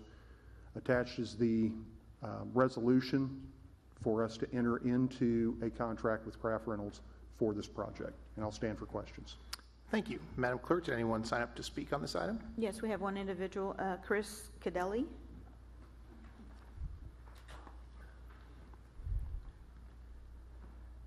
Yeah, I just wanted to say it's it is nice to see some spending that's actually going to go to the consent decree work. I did get to see Director Martin's Gimme 5 the other day, where he discussed some of this work slated to be done at the cost announced of $3.1 million. I couldn't help but think, of course, that the $4 million you approved for the water slide addition doesn't really sound like that drop in the bucket after all, because this sounds like a considerable amount of work that's being done for $3.1 million. Another thing that doesn't sound like a drop in the bucket either are these water bill increases that everybody's now complaining about. And I mean, this is just getting started. Of course, it's just going to get worse. I feel for these people. I don't know how a lot of people are going to be able to afford, a $300, $400, $500 water bill when they're on fixed income. I know many of you guys represent folks that are retired and on tight budgets. And when your water bill starts coming in and it's, comparable to your car payment or maybe even your rent payment, that's going to be a tough pill to swallow for a lot of people. I think, too, just to echo some sentiment that's been expressed tonight already, Mr. Gefkin was hired to fix this. He's had a lot of time to work on it, and I think that the board needs to step up and hold him accountable. I don't know any private sector job where you can have 8 years to work on something, and then at the end of that 8 years, you're in an exponentially worse position than when you were hired on. I don't know where I don't know anywhere where you'd be able to keep your job. And so I just think it's really time for some accountability. So that's really all I've got. Thank you. We now are looking for a motion to adopt the resolution here in item number 8. So moved. Second. All right, Director comments. Director Neil Martin. So Lance, if I look at this and our estimate, when was that estimate made? We actually did have a follow-up estimate after the bid opening of 2.8. However, the one that we had at the time of the bid opening was 1.8.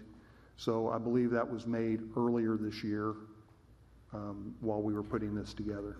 So, and I think this is important for people to see and understand. Whereas this is 3.1 million, and Mr. Cadelli, I think what's really frustrating to me is our estimate was 1.8, and now we're paying 3.1, which I think from an inflation standpoint, inflation's hitting just like it hits all of us when we go to the grocery store. Inflation hits our utilities department. So everything that was 1.8 million is now 3.1, or 2.8 is now 3.1. And so we see this churn of what was going to cost us this much is now costing us this much. And that's what's frustrating for me, and I know for a lot of these people as well. So I just wanted to clarify that. So you're saying originally it was 1.8 million. We went back. The engineering firm, after we did the bid opening, went back, not at our request, they did it at their request, re-looked at the numbers, and came back with 2.8. 2.8? Yeah. And then the bid comes back 3.1. Yeah. I will let you know that statewide and nationwide, this is not unique to Fort Smith. Some projects are coming in 200 to 300 times or percent more than what the engineer estimate was. Yeah. The fact that we had, if this had been one bid, if we had only received one bid on this, we would not be bringing this to the board. Right. We would have rebid it. Right. The fact that we had 4 solid bidders, and between each bid, if you look at the bid tab, it's almost $600,000. It's almost a stair step from the low 600, 600, 600. I felt that it was a viable bid, and we really need to get the work done. Right. And this is the remedial measure for subbasin MCO8, correct? Correct. So it's been assessed. It's gone to the EPA, or designed. It's been gone to the EPA, Yeah. and I might not have that in order. Yeah. But then this is actual work ready to happen. So we did the assessment. We sent the remedial measures plan saying these are the pipes and the manholes that need to be fixed. Then we had it designed. Then we put it out to bid, and this is the actual construction. Okay. So those are the 4 steps that we do, and then at the end of the construction, we will submit the report that Back to says the we fixed these lines, it's this many linear foot, this many manholes to EPA. But it's also important for the people to understand that's how the process works. Yes. To get to this. And that's directly right out of the consent decree. Right. And I think that's something that we need to make sure that the people are aware of, especially as we move forward and we talk about some of these things as a board on the first study session of the month. Thank you. Thank you. Director Morton. Okay, first of all, I'd like to say I really appreciate the fact that we've got 4 bids on this. In my observation of the consent decree projects, as a result of information I requested in 2019, was that if you look back over the period from 2015 to 2019, it was not unusual that the contracts would come in under the bid amount. So, I think there's a reasonable chance that when this one is over with, it will come in less, unless they encounter something unusual, not expected, less than the 3.1, and we will be closer to the 2.8. But I'm glad you got that second engineering estimate. I'm not surprised that it was more, because inflation is everywhere. I know there's some examples where the Arkansas Department of Transportation has gotten into some situations where they've had projects bids with supposedly a hard bid where it was withdrawn, and they were told it was going to cost $1 million more. So again, thanks for this. Now, how many SSOs on these manholes and the lines that are here are there? Do you know how many SSOs this will take care of? I did not bring that map with me, and I apologize. Oh, that's okay. But you could say that it will eliminate some SSOs. It may not eliminate any in this area, but it has the potential, because of the I&I reduction, of eliminating some that are downstream from it. Okay, very good. Very good. Thank you. Any other comments or questions? Did you have something additional, Lance? I would also mention that as we fix these lines, because it does keep out stormwater and groundwater, not only does it reduce SSOs, but it reduces pumping and treatment costs. So there is a added benefit that we're not having as much water hit. It's not spilling out, but at the same time, it's not making its way to the treatment plants for treatment. Okay, thank you. Madam Clerk, please call the roll on item 8. Directors Martin, Yes. Rigo, Yes. Good, Yes. Morton, Yes. George Katsavas. Yes. Christina Katsavas. Yes. Motion passes 6 in favor and 0 opposed. Thank you. Item 9 is our consent agenda. We have 4 items tonight. 9A is a resolution approving and authorizing the mayor to execute amendment number 3 to a professional services agreement with WIT Global Partners, AG WIT LLC, related to facilitating FEMA public assistance reimbursement from the 2019 flood. 9B is a resolution authorizing the mayor to execute change order number 1 with Forest Grid Incorporated for the construction of Highway 45 utility relocation, project number 19-12-C1. This is a $166,129 project, budgeted out of the Utilities Department revenue bonds. 9C is a resolution authorizing the mayor to execute an agreement with RDG Planning and Design Incorporated for providing master planning services for the former Acme Brick Company property, not to exceed $698,000. This is budgeted out of the Parks and Engineering General Fund 1% sales tax program. And item 9D is a resolution approving a settlement agreement and release with Birch Recycling LLC. Does any board member desire to remove any item from the consent agenda for separate consideration? C. 9C, okay. So next, we will see if there are any citizen comments on any of the consent agenda items. Yes, we have one for each item. The All first right. item, 9A, would be Dan Williams.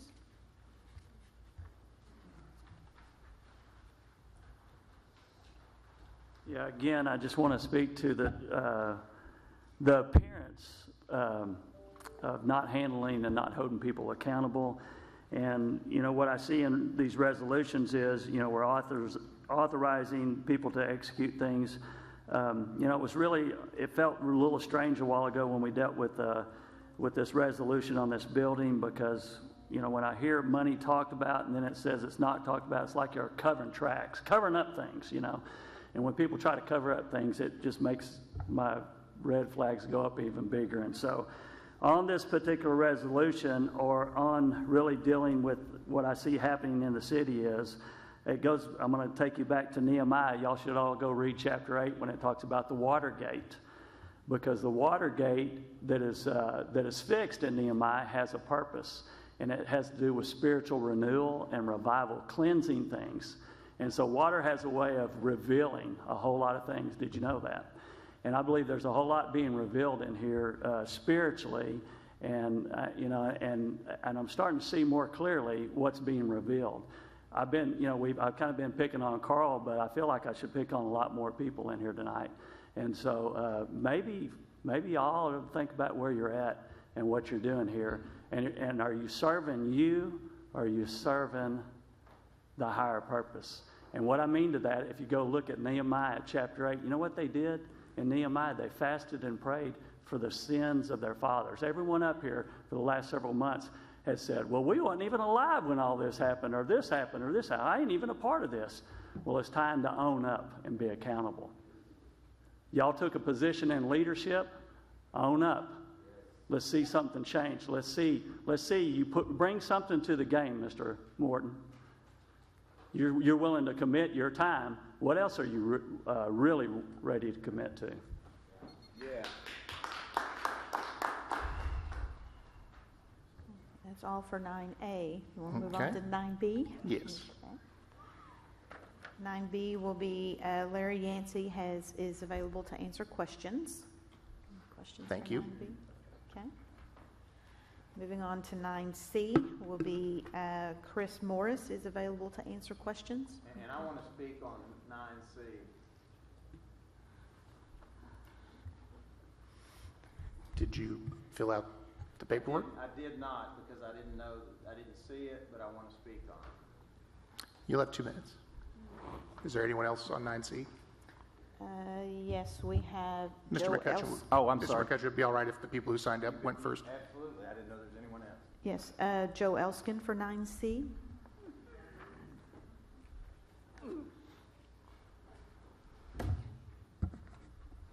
Thank you. Flash flooding is our future. What you do with the Acme brick, 75 acres, will make a huge difference. So the $698,000 is the beginning to solving a lot of flooding. I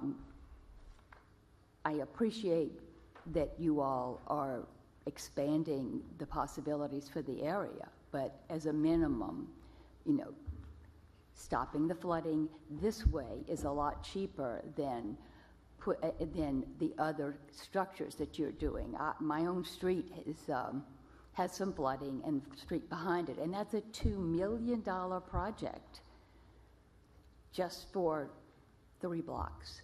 So, you know, I feel like this is something that the flooding is bigger. It's going to get worse. It's just basic science that a heated atmosphere holds more water and releases it in 4-inch rains. So this is going to happen. It's going to happen again and again, and everything you do here will make a difference.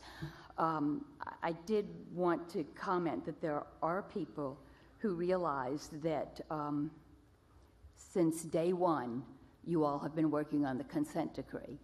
It's not like you haven't done anything. You've done a lot. And you fought for years against unreasonable EPA regulation, attitude, you know. So now what you're doing, we appreciate it. We know you're working, and we appreciate you. Thank you.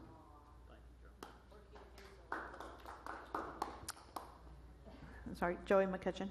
Go ahead and take me off. All right. Okay, and the last is 9D, which is Jeremy Wolf.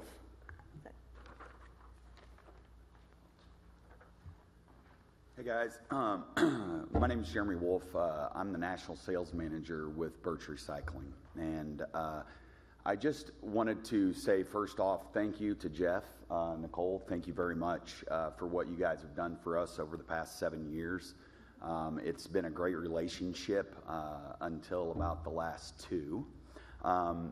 You know, when you guys had problems with disposing of recycling into the landfill, Birch Recycling came to town. We opened a plant here. We invested in sorting equipment to be able to sort recycling for the city of Fort Smith, and basically to protect you guys from what you had done in the past. The unfortunate thing about this is the contract that was written at the time was not what we had proposed to the city. Once that had come out, and partially that is our fault, we signed the agreement at the city council meeting when it was finally approved by you all. I know some of you may not have been here at the time. That contract did not benefit you guys. That contract did not benefit Birch Recycling. That contract was written by your lawyers, and it was a contract that allowed us to bail that material, charge you guys, and dispose of that into the landfill if we wanted to do that. We chose the ethical route, and through that ethical route, we processed all of your material. We sent it to the proper mills, whether it was a plastic mill or a paper mill. And I will tell you that even though we feel like we were misled, I do feel like we're in a position that if you guys had another RFP and would be willing to look at us again, we would absolutely look at that, obviously on different terms. So again, I want to thank you guys for the last 7 years. I would encourage you guys to go look at the facility that you are taking your material to now. And for any director up here that was ever worried about Birch Recycling giving you guys the money that is owed under the contract, not the proposal, under the contract, in the 18 years that we have been in business, we have never not paid somebody. So as soon as you guys agree that you will release us from that, you guys will have that check. So again, thank you for the last 7 years. I appreciate that. And hopefully one day in the future we can do some business with you guys. Thanks, Jeff. Appreciate it, man. All right. Now we need a motion to adopt items A, B, and D. So I have questions on B, C, and D. Yeah, I know. Okay, so I move we adopt A, B, and D. Okay. And second. Okay, second. Any comments on A, B, or D? Director Morton, you can go first. And please let us know which one you're questioning on. But I have comments on C as well. Are we going to consider that separately? We pulled that. Okay. Yeah. All right. Item B, Lance.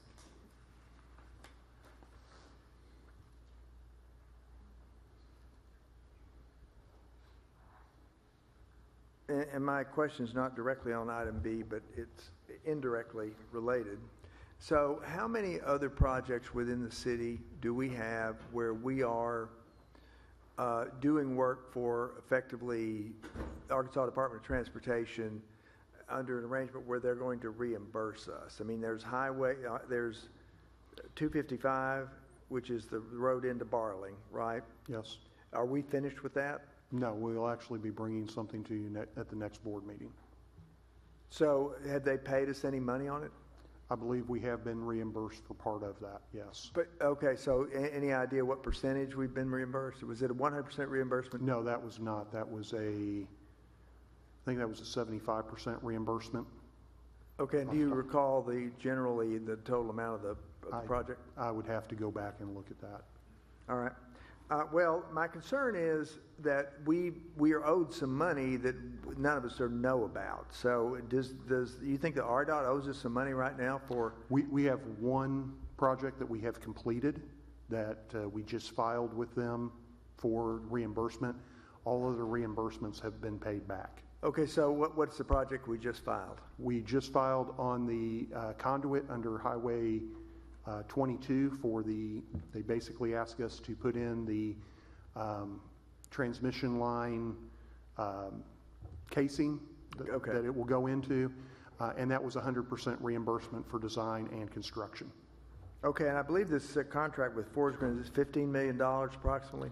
With the adjusted, it would be $15,950,069.10. It's my understanding we have to spend all that money and do the project completely 100% before they reimburse us for that? That is correct. At this time, that is how it works. Okay. Is that their standard terms for doing work? Unfortunately, that is. Wow. What does the city do if it doesn't have $15 million? I mean, we have it, but it's in the bond fund. It needs to be spent on the consent decree. But if that's the rules they use, there's nothing we do about it. Okay, that's all I've got on B. Did anybody else have anything on A or B? Okay, Director Good, you have something on D? Or Director Morton, rather? D. D. Proceed. Okay, D. Item D. Nicole.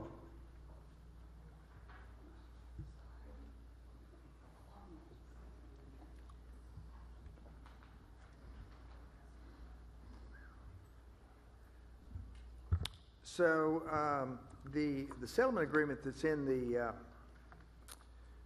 board packet says that if we approve the settlement agreement, which is basically about the most blanket release I've ever seen in looking at a lot of these kinds of agreements over my business career, that they will give us a check for $850,000. Is that right? Correct. Yes. So, and I assume, first of all, that we would get a cashier's check for this, right? Not Yes. just a regular Yep, that's business check. included in the agreement. So that it's a check on the bank, not on the company. Correct.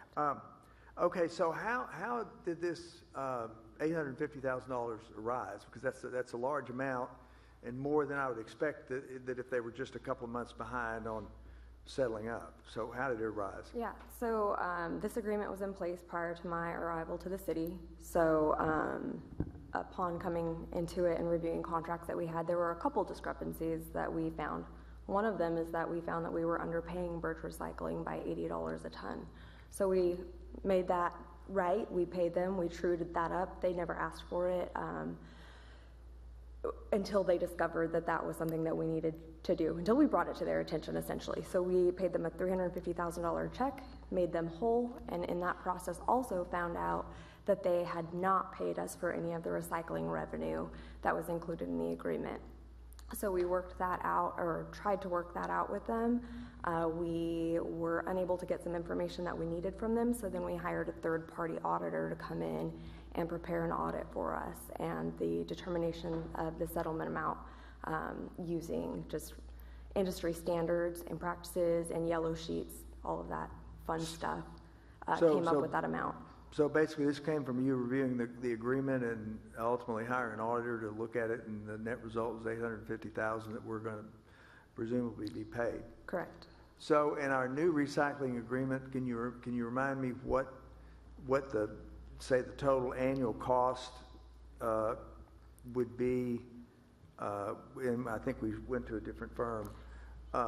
The cost would be and how that compares to what we're doing now. In other words, is the new contract better or about the same or worse? Yeah, it's a more favorable contract for us. As we were looking forward, we actually did talk to Birch Recycling and tried to negotiate a contract with them to continue doing business with them, and that just didn't come out to be a feasible process for us.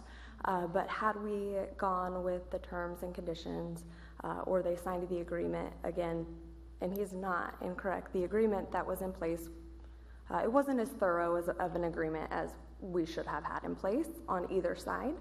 But we did then, worked on and rewrote an agreement for us. They were not in favor of that agreement. All that to say, if we took in the terms that they wanted, we would pay them about $167,000 a year with no rebates. And our agreement now with our rebates should net us about $15,000 expenditure on the books. So $140,000, $50,000 difference. Okay, so I'd say good job on that. So we're effectively saving $140,000. Is that what I hear? Plus, Yep. we're going to get a check for $850,000, which on the individual statements of the solid waste department is going to make a huge positive impact. So thank you for that work, and thanks to the administration and our attorneys as well for their work on that, because that's a serious amount of money even for the city of Fort Smith. So thank you. Yeah, thank you. Director Neil Martin, I believe you had a question. Nicole, we hired Sloan Vasquez McAfee for our strategic master plan. Did this come as a result of that, or was this a separate engagement? Separate engagement, totally different. Okay, thank you. Mm-hmm. And I believe Director Christina Katsavis, you had a comment? Yeah, Nicole, I understand this is your last meeting with us, and I just want to tell you what a pleasure it's been working with you, and what a fantastic job I think you've done running the department. Your work ethic is second to none, and I hate to see you go, and I just want you to know I really appreciate the time that you've spent here. When I got elected and I went around and met with all the department heads, and you took me out, we rode around and saw the landfill, and you made it really fun and really interesting. And I could tell then how passionate you were about the work that you do, and that has shown through your work over the past couple years that I've been here. So I just want you to know how appreciated you are, and just wish you nothing but the best going forward. Well Thank said. you. Thank you very much. I appreciate it. Thank you, guys. All the questions? All right. Seeing no further comments, Madam Clerk, would you please call the roll on items 9A, B, and D? Directors Rigo, Yes. Good, Yes? Morton, Yes. George Katsavis. Yes? Christina Katsavis. Yes. Martin. Yes. It's approved, 6 in favor and 0 opposed. Okay, 9C we've pulled out for separate consideration, and just as a reminder, as we get into our comments and questions, Scott Crawford from RDG Planning and Design is available virtually to answer questions or clarify anything we might need to know from him. So any comments or questions from the board? Director Morton. Well, let Director Martin, he's the one that pulled Director this Martin. off, so let him go first. So in looking at this, I see the approach, I read the approach and the process, and I have concerns. I know that we're going to be we would be engaging a stakeholder group that would, citizens in the city that would come in and be a part of this. And my concern is a lot of these people started coming when Move Fort Smith, Save Fort Smith, and the energy plan came about. And a lot of that came as a result of a similar type plan, a similar type approach that included stakeholders to walk through some things. I know that we have some ideas about how we want to do this, but I just have concerns. Just initially, I have concerns about what's going to come back to us. Is it going to cause the frustration that we've seen from a lot of the citizens that are here tonight? And so I think I need to have a better understanding of what RDG is going to be doing, what that entails, and I think everybody here, strategically, we looked at the Acme Park as something that's important from a park perspective, and I think we want a park, and that's what we want is a park. We want to stop storm detention. I think Ms. Elskin said it perfectly. We want to be able to reduce flooding, and that's the goal. And all the other stuff that comes around with it, I think we talked a lot about equity, and we talked about all these other things. My concern is we're going to get into some things that are going to cause a lot of frustration and concern for our citizens, for me. So I just want to make sure that I understand what RDG's role is and what the process is going to look like. So is that a question for Mr. Crawford? I think it's just more of a comment. So if Mr. Crawford would like to respond to that comment, I would be more than happy. And I believe also our deputy administrator might have some comments as well. Sure, and I might, just before Mr. Crawford chimes in, a master planning process, we have 113 or so acres that the city's purchased in the center of town. And there's a lot of interest in that project, and rightfully so. What's it going to look like? What kind of amenities are going to be put onto it? What sort of investment and projects are we going to need to do over, the next future several years in order to maximize the benefit of that investment to the public? And, there's 100 different things we could do. There's 113 acres, all kinds of ideas. We know we need to do stormwater detention. We know that we want to do parks amenities on that property. We don't know which ones those are. The process that RDG would go through, and we stressed this with the selection committee, as we're going through the qualification. We had great qualified firms for this. We had, it was pretty competitive. But all along the process, we stressed the fact that there will need to be public input, a significant component of public input to determine what of those 100 different possibilities we might be able to fit onto that 113 acres and identify the scope of the projects that might be included. There might be 10 different projects we determine will be great for that property, and we'll know how they fit on the property, so that when we start working on one project, next year or 2 years from now, we know that whatever we do won't get in the way or have to be redone when we come back and do projects 2 and 3, 3, 4, 6, 8 years from now.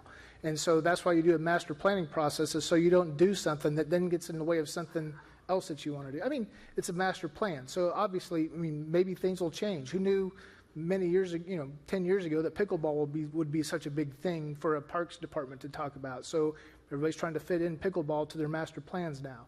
Well, that's the kind of, you have to start with a basic plan of what you anticipate the park will look like. And all of these firms, RDG included, showed us projects that they have worked on that incorporated stormwater detention and married that sort of water type feature with a parks amenity, and showed how it developed over time to bring economic, tourism, all of those all sorts of recreation, all of those impacts to a community.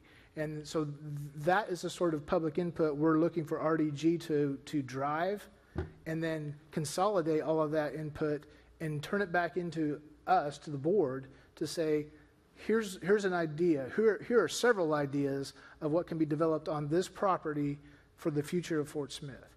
And so with that, I'll ask Mr. Crawford to add anything else that he would like to. If we still thank you, Jeff. And yep, can you all hear me? Yes. Yes. Excellent. Yeah, appreciate the introduction and the question on the process.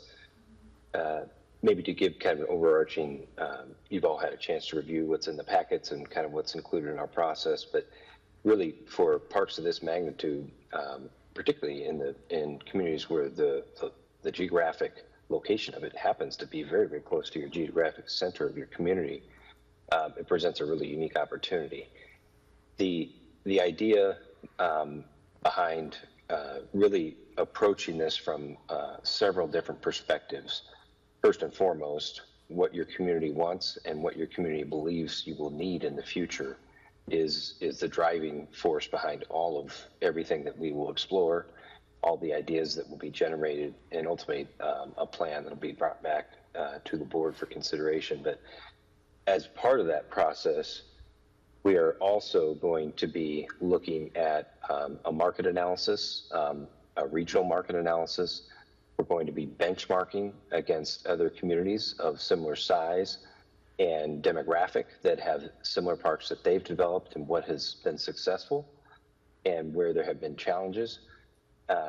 We will also be looking at ways that we can meet or exceed any kind of cost recovery targets that are established by the city for this park once it's fully developed and operational, meaning what are their cost recovery goals? Do you want to help offset a portion of the operating cost for this park? Because all of that will start to inform program elements, and we'll test some of those against what the community wants and needs are and the propensity for this to potentially be a park that could bring a draw of visitors and park users that otherwise would not come to Fort Smith.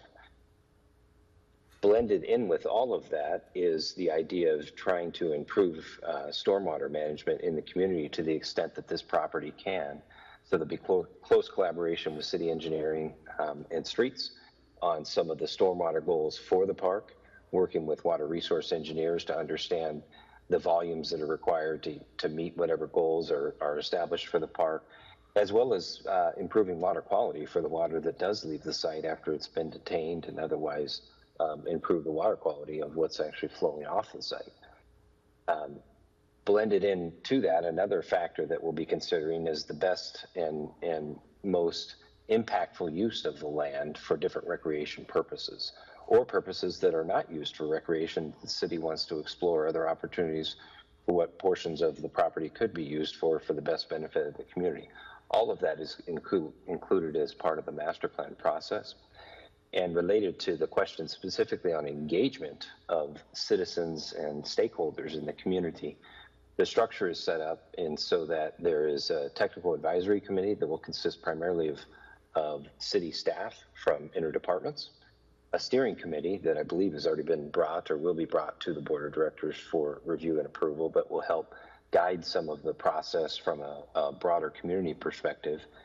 And then there will also be stakeholders that will be engaged, as well as the larger community and interested community members that want to participate in multiple open houses and engagement events that we'll have throughout the master plan process. And the intent is to bring new information to each one of those for citizens to review and provide input and feedback, and that input and feedback to be synthesized into the process and shared with the steering committee to provide guidance to the design and engineering team that's leading the master plan.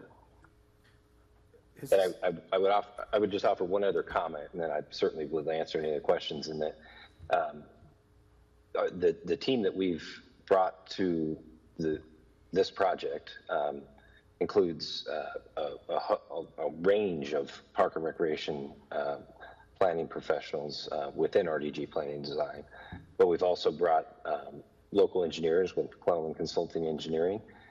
And we vetted them very heavily before we decided that we wanted to partner with them to pursue this project, because we wanted an engineer that knew the community well, knew the park system well, knew the process. We've also brought a group called Pros Consulting, and we've worked with them for many, many years on many parks of similar scope and scale.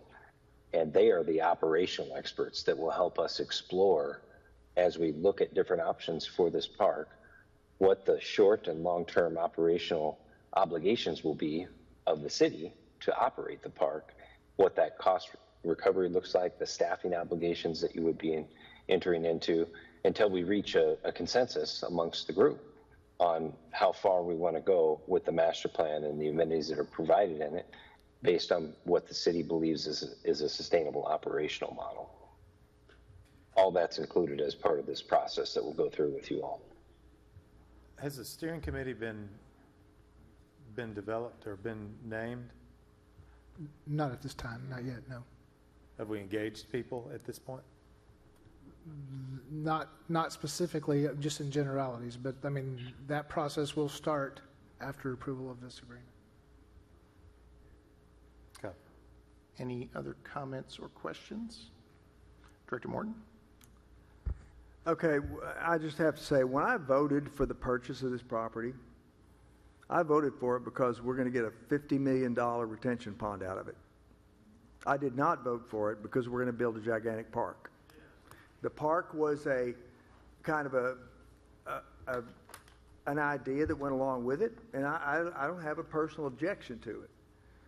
I think in the long run, that's okay. But before we do anything on a park, I want to see the engineering for the retention pond done And to know what the cost of building that retention pond is and the most efficient way to capture the most water, to do the most reduction in flooding before we spend any money on anything else. This plan is fine as far as it goes.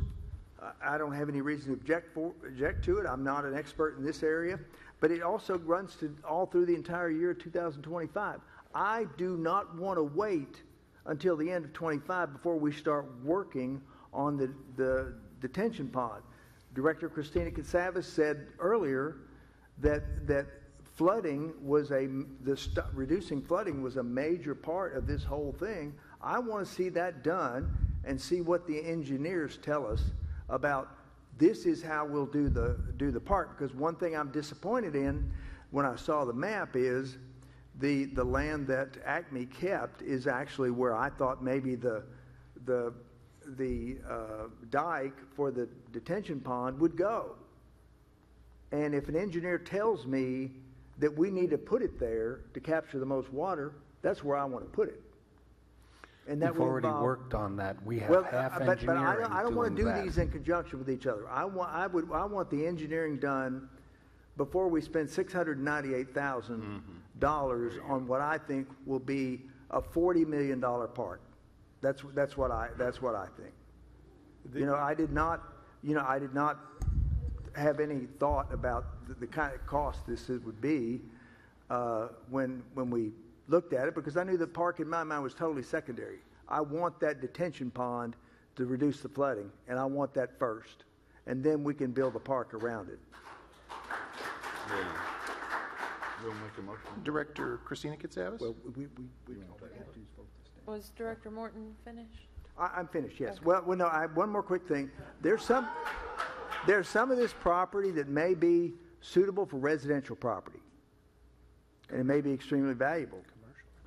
More valuable or commercial property, and more valuable to the city in recovering some of the cost by doing that on maybe it would all be on the exterior, not the interior. That's exactly what I was going to say. But there may be a way to recover some of the cost we have in it to help pay for the detention pond and whatever park we eventually put there. 113 acres is a lot of land, and you can do a lot with, if you only have 70 acres left over, or 50, you can still do a big park for 50 acres. So that's my comments. That ties in perfectly to what I was going to say. We need to break off the frontage and sell it. It's very valuable, and I think it could help fund this project. I mean, I think it'd be fantastic for retail, commercial use. Have we looked into that? Is that anything we've thought about? I've already spoken to Jackson Goodwin about that. Okay. So that's something that, did you have something to say, Jeff? Yeah, I was just going to say that is part of the program we would address with our master planner through this process is, can we identify pieces that would be more suitable for residential or primarily commercial development, particularly along Old Greenwood Road, and how might we go about that arrangement? Might it be something that we lease or sell, or how might we do that? That is something through this process that we could identify. So also, I'm getting a lot of complaints about this property where it's overgrown out into the road. Are we cleaning up the easements surrounding? Because I've had a lot of communication from people. I've heard some of that along the northern boundary of the property, and we have been through there to And clean that all out. up and down Country Club. Okay. I think, the flooding certainly is very important. I live in this area, work in this area. It does not take much for the roads to be covered, for it to flood.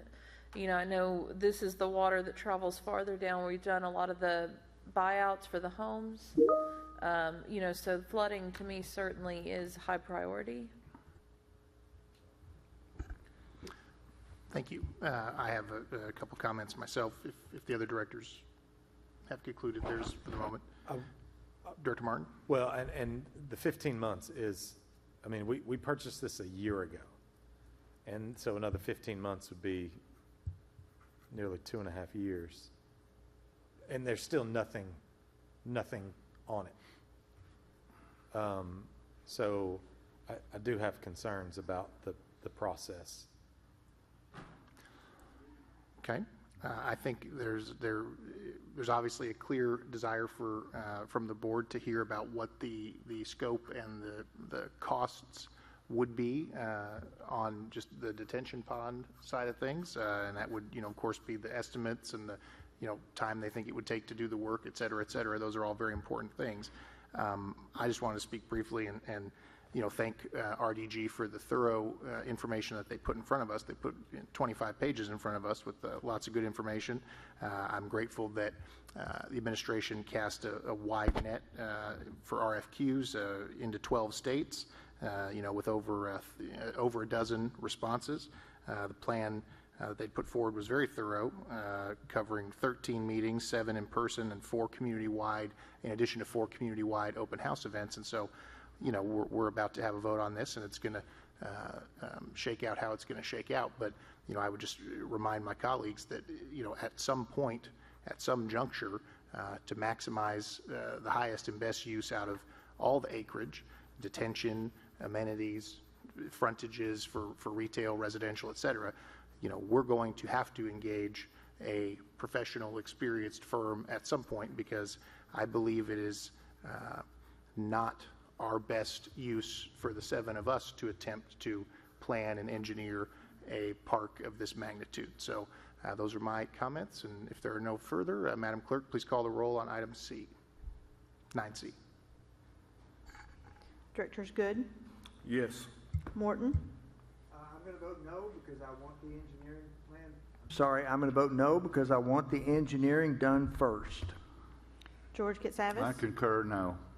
Christina Katsavas. No. Martin, No. Rigo. Yes. The motion is defeated with 2 in favor and 4 opposed. Thank you.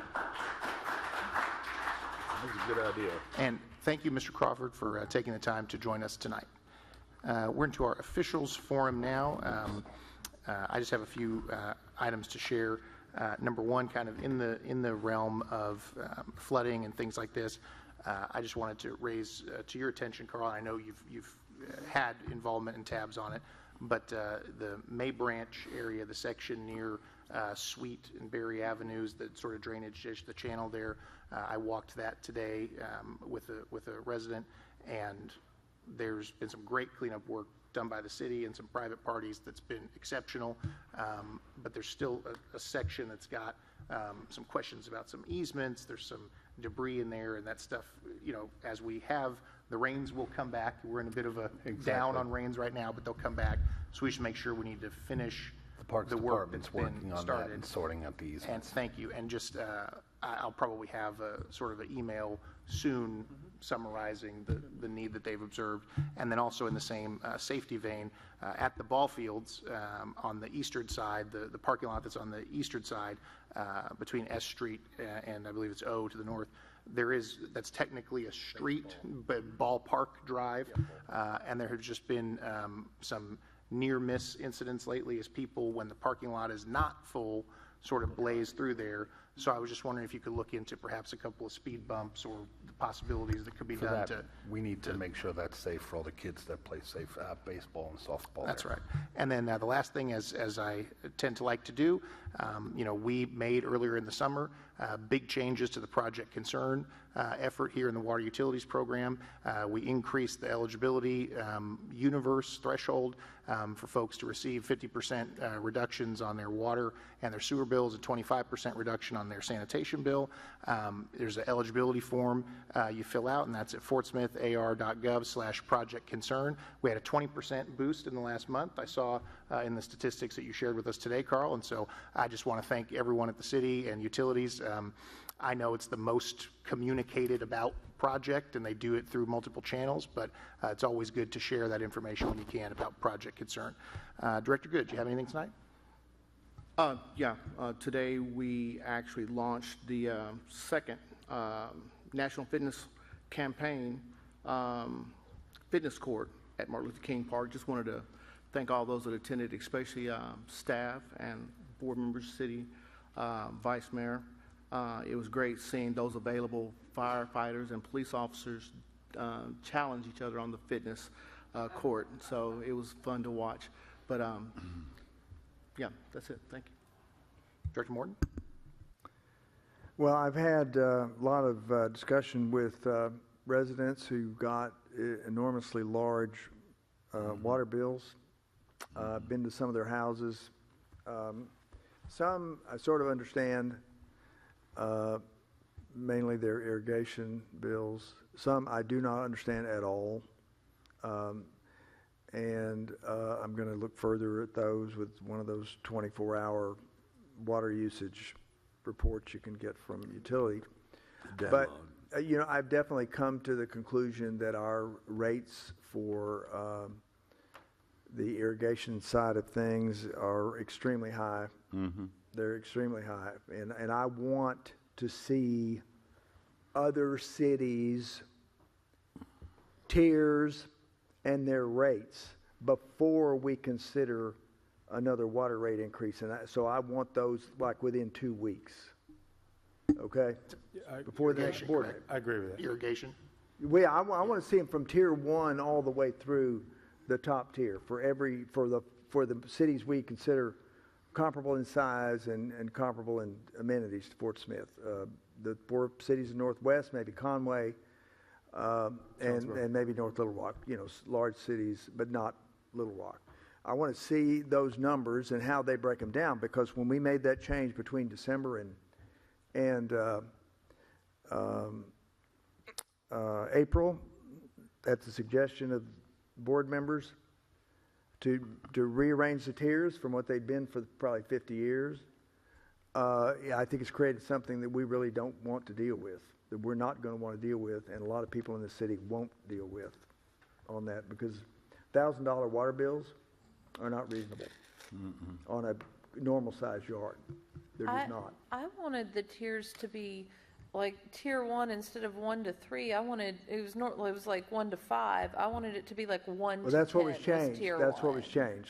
It was like the opposite of what I was wanting. Yeah, so we just need that information, and it's important that we get it before we consider the water rate increase. And just to remind everybody who stayed, we can't do any consent decree money or any water line money without another water rate increase, and beginning in 25, the 3.5% sewer increase. The entire financial plan is based on that, and I'd like to make that as affordable for people as I can, but I don't expect to take it out of the pockets of just a select few people. So, thank you. Director George Katsavas, anything tonight? Yeah, I want to, Carl, when we discussed raising water rates, was the irrigation meters ever mentioned? I don't think you mentioned it. It was part of I didn't tier know 4. I didn't hear anybody mention the irrigation meters. There's always household meters, the increase. Is that right? They were part of the numbers that were given to the board, and the same rate in but tier it's all 4 based is on irrigation. the volume of water you use. It has nothing to do with whether it's a I've talked to separate several people, yeah, but to double? Well, but that's what it did. There's something wrong there. I don't disagree. There's something wrong. I mean, I had some POAs call me and said, we can't afford the water anymore. They get their bill doubles. So do you want to put this on a study, our new study session for water issues, and talk about it? I think that would be. I think that would be fine. Well, I'm gonna make a motion to put it on when is it, October what, Sherry? Our new water commission, our study session? Well, we're voting in the next voting meeting to put that in place in November. So we'll just keep in mind that that's. Well, the first available study session, I'd like to put it on a study session for the board to discuss. Because Well, and that would be the time to have the comparison for other cities available. Yeah, exactly. I want to know what they're paying for that top tier. Yeah, exactly. Because the irrigation is starts out at tier 4, Carl? Tier 4? Tier 4 in the irrigation of the same rate. And then rate. goes up, correct? It stays, tier 4 is the highest, and the That's irrigation at $6.76 a CCF. So how can rates double? I can't. Because the irrigation rate was $3.35 per CCF, as was tier 3. That's a killer. I mean,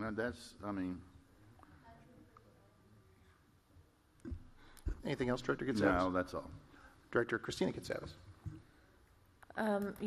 Just echoing the other directors' comments about the water bills. You know, I mean, mine was $767 this past month. I just spent almost $3,000 getting a leak fixed, and my usage hasn't decreased. I think there's something with the meters.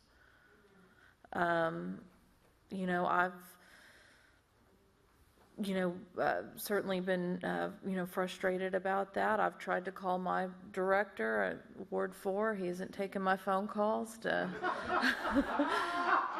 listen to me complain about my water bill, but No. I do live in Ward 4. But, I mean... What your kids do that to you? You know, we have to think about the impact that people are feeling, in this economy, with inflation, and most of the people that I've spoken with, maybe they can afford a few $100 extra a month, but they don't want to. I mean, I know I don't want to. I mean, I think this is not a situation we ever wanted people to be in, where they're having to make sacrifices.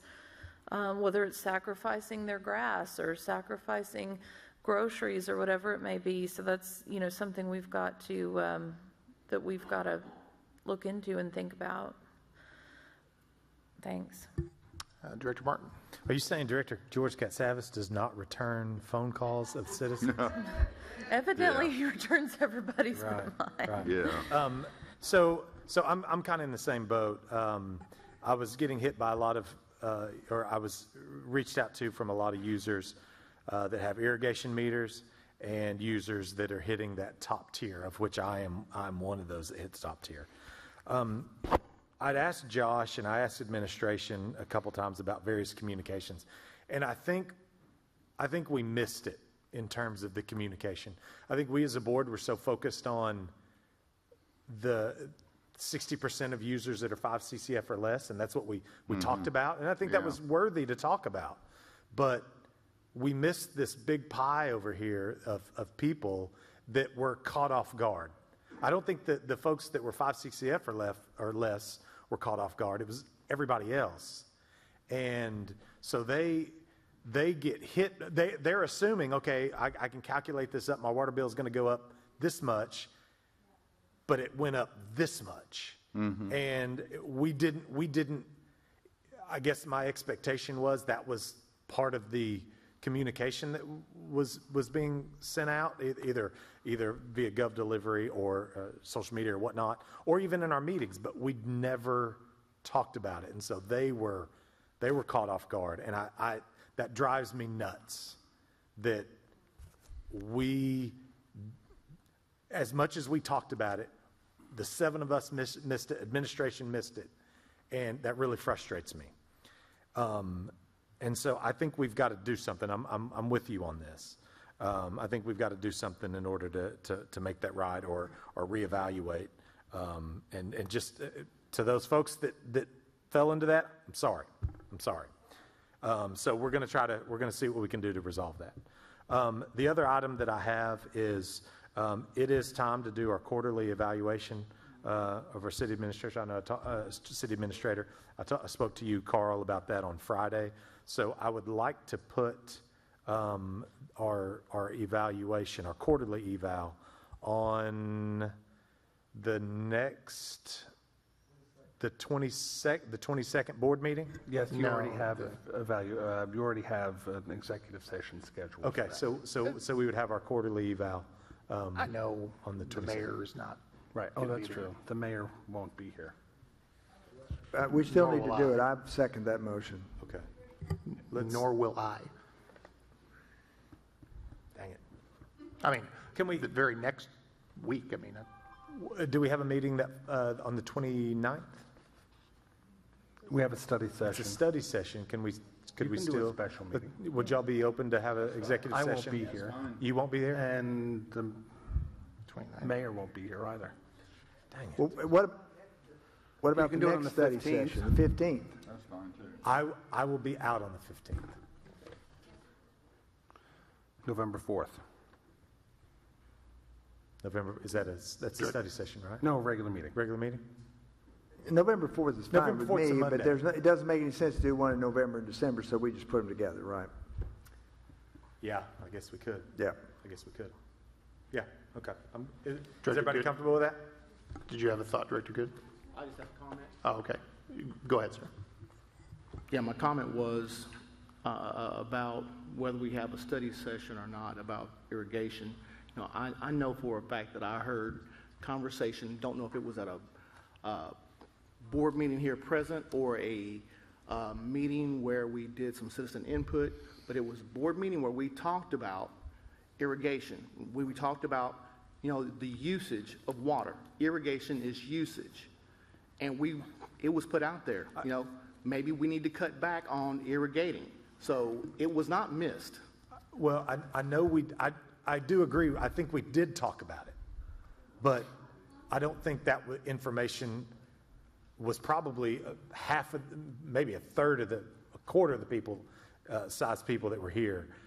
I don't believe it was talked about in any of our public sessions.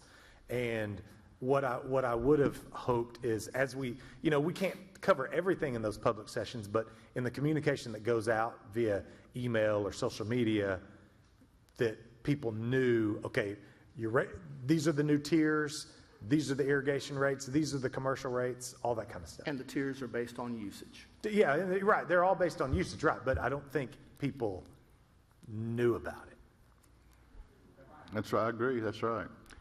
Director Moore, did you have an additional? Yeah, I have additional comment, and I'd just like to say I'm very disappointed that we decided not to do the utility advisory committee.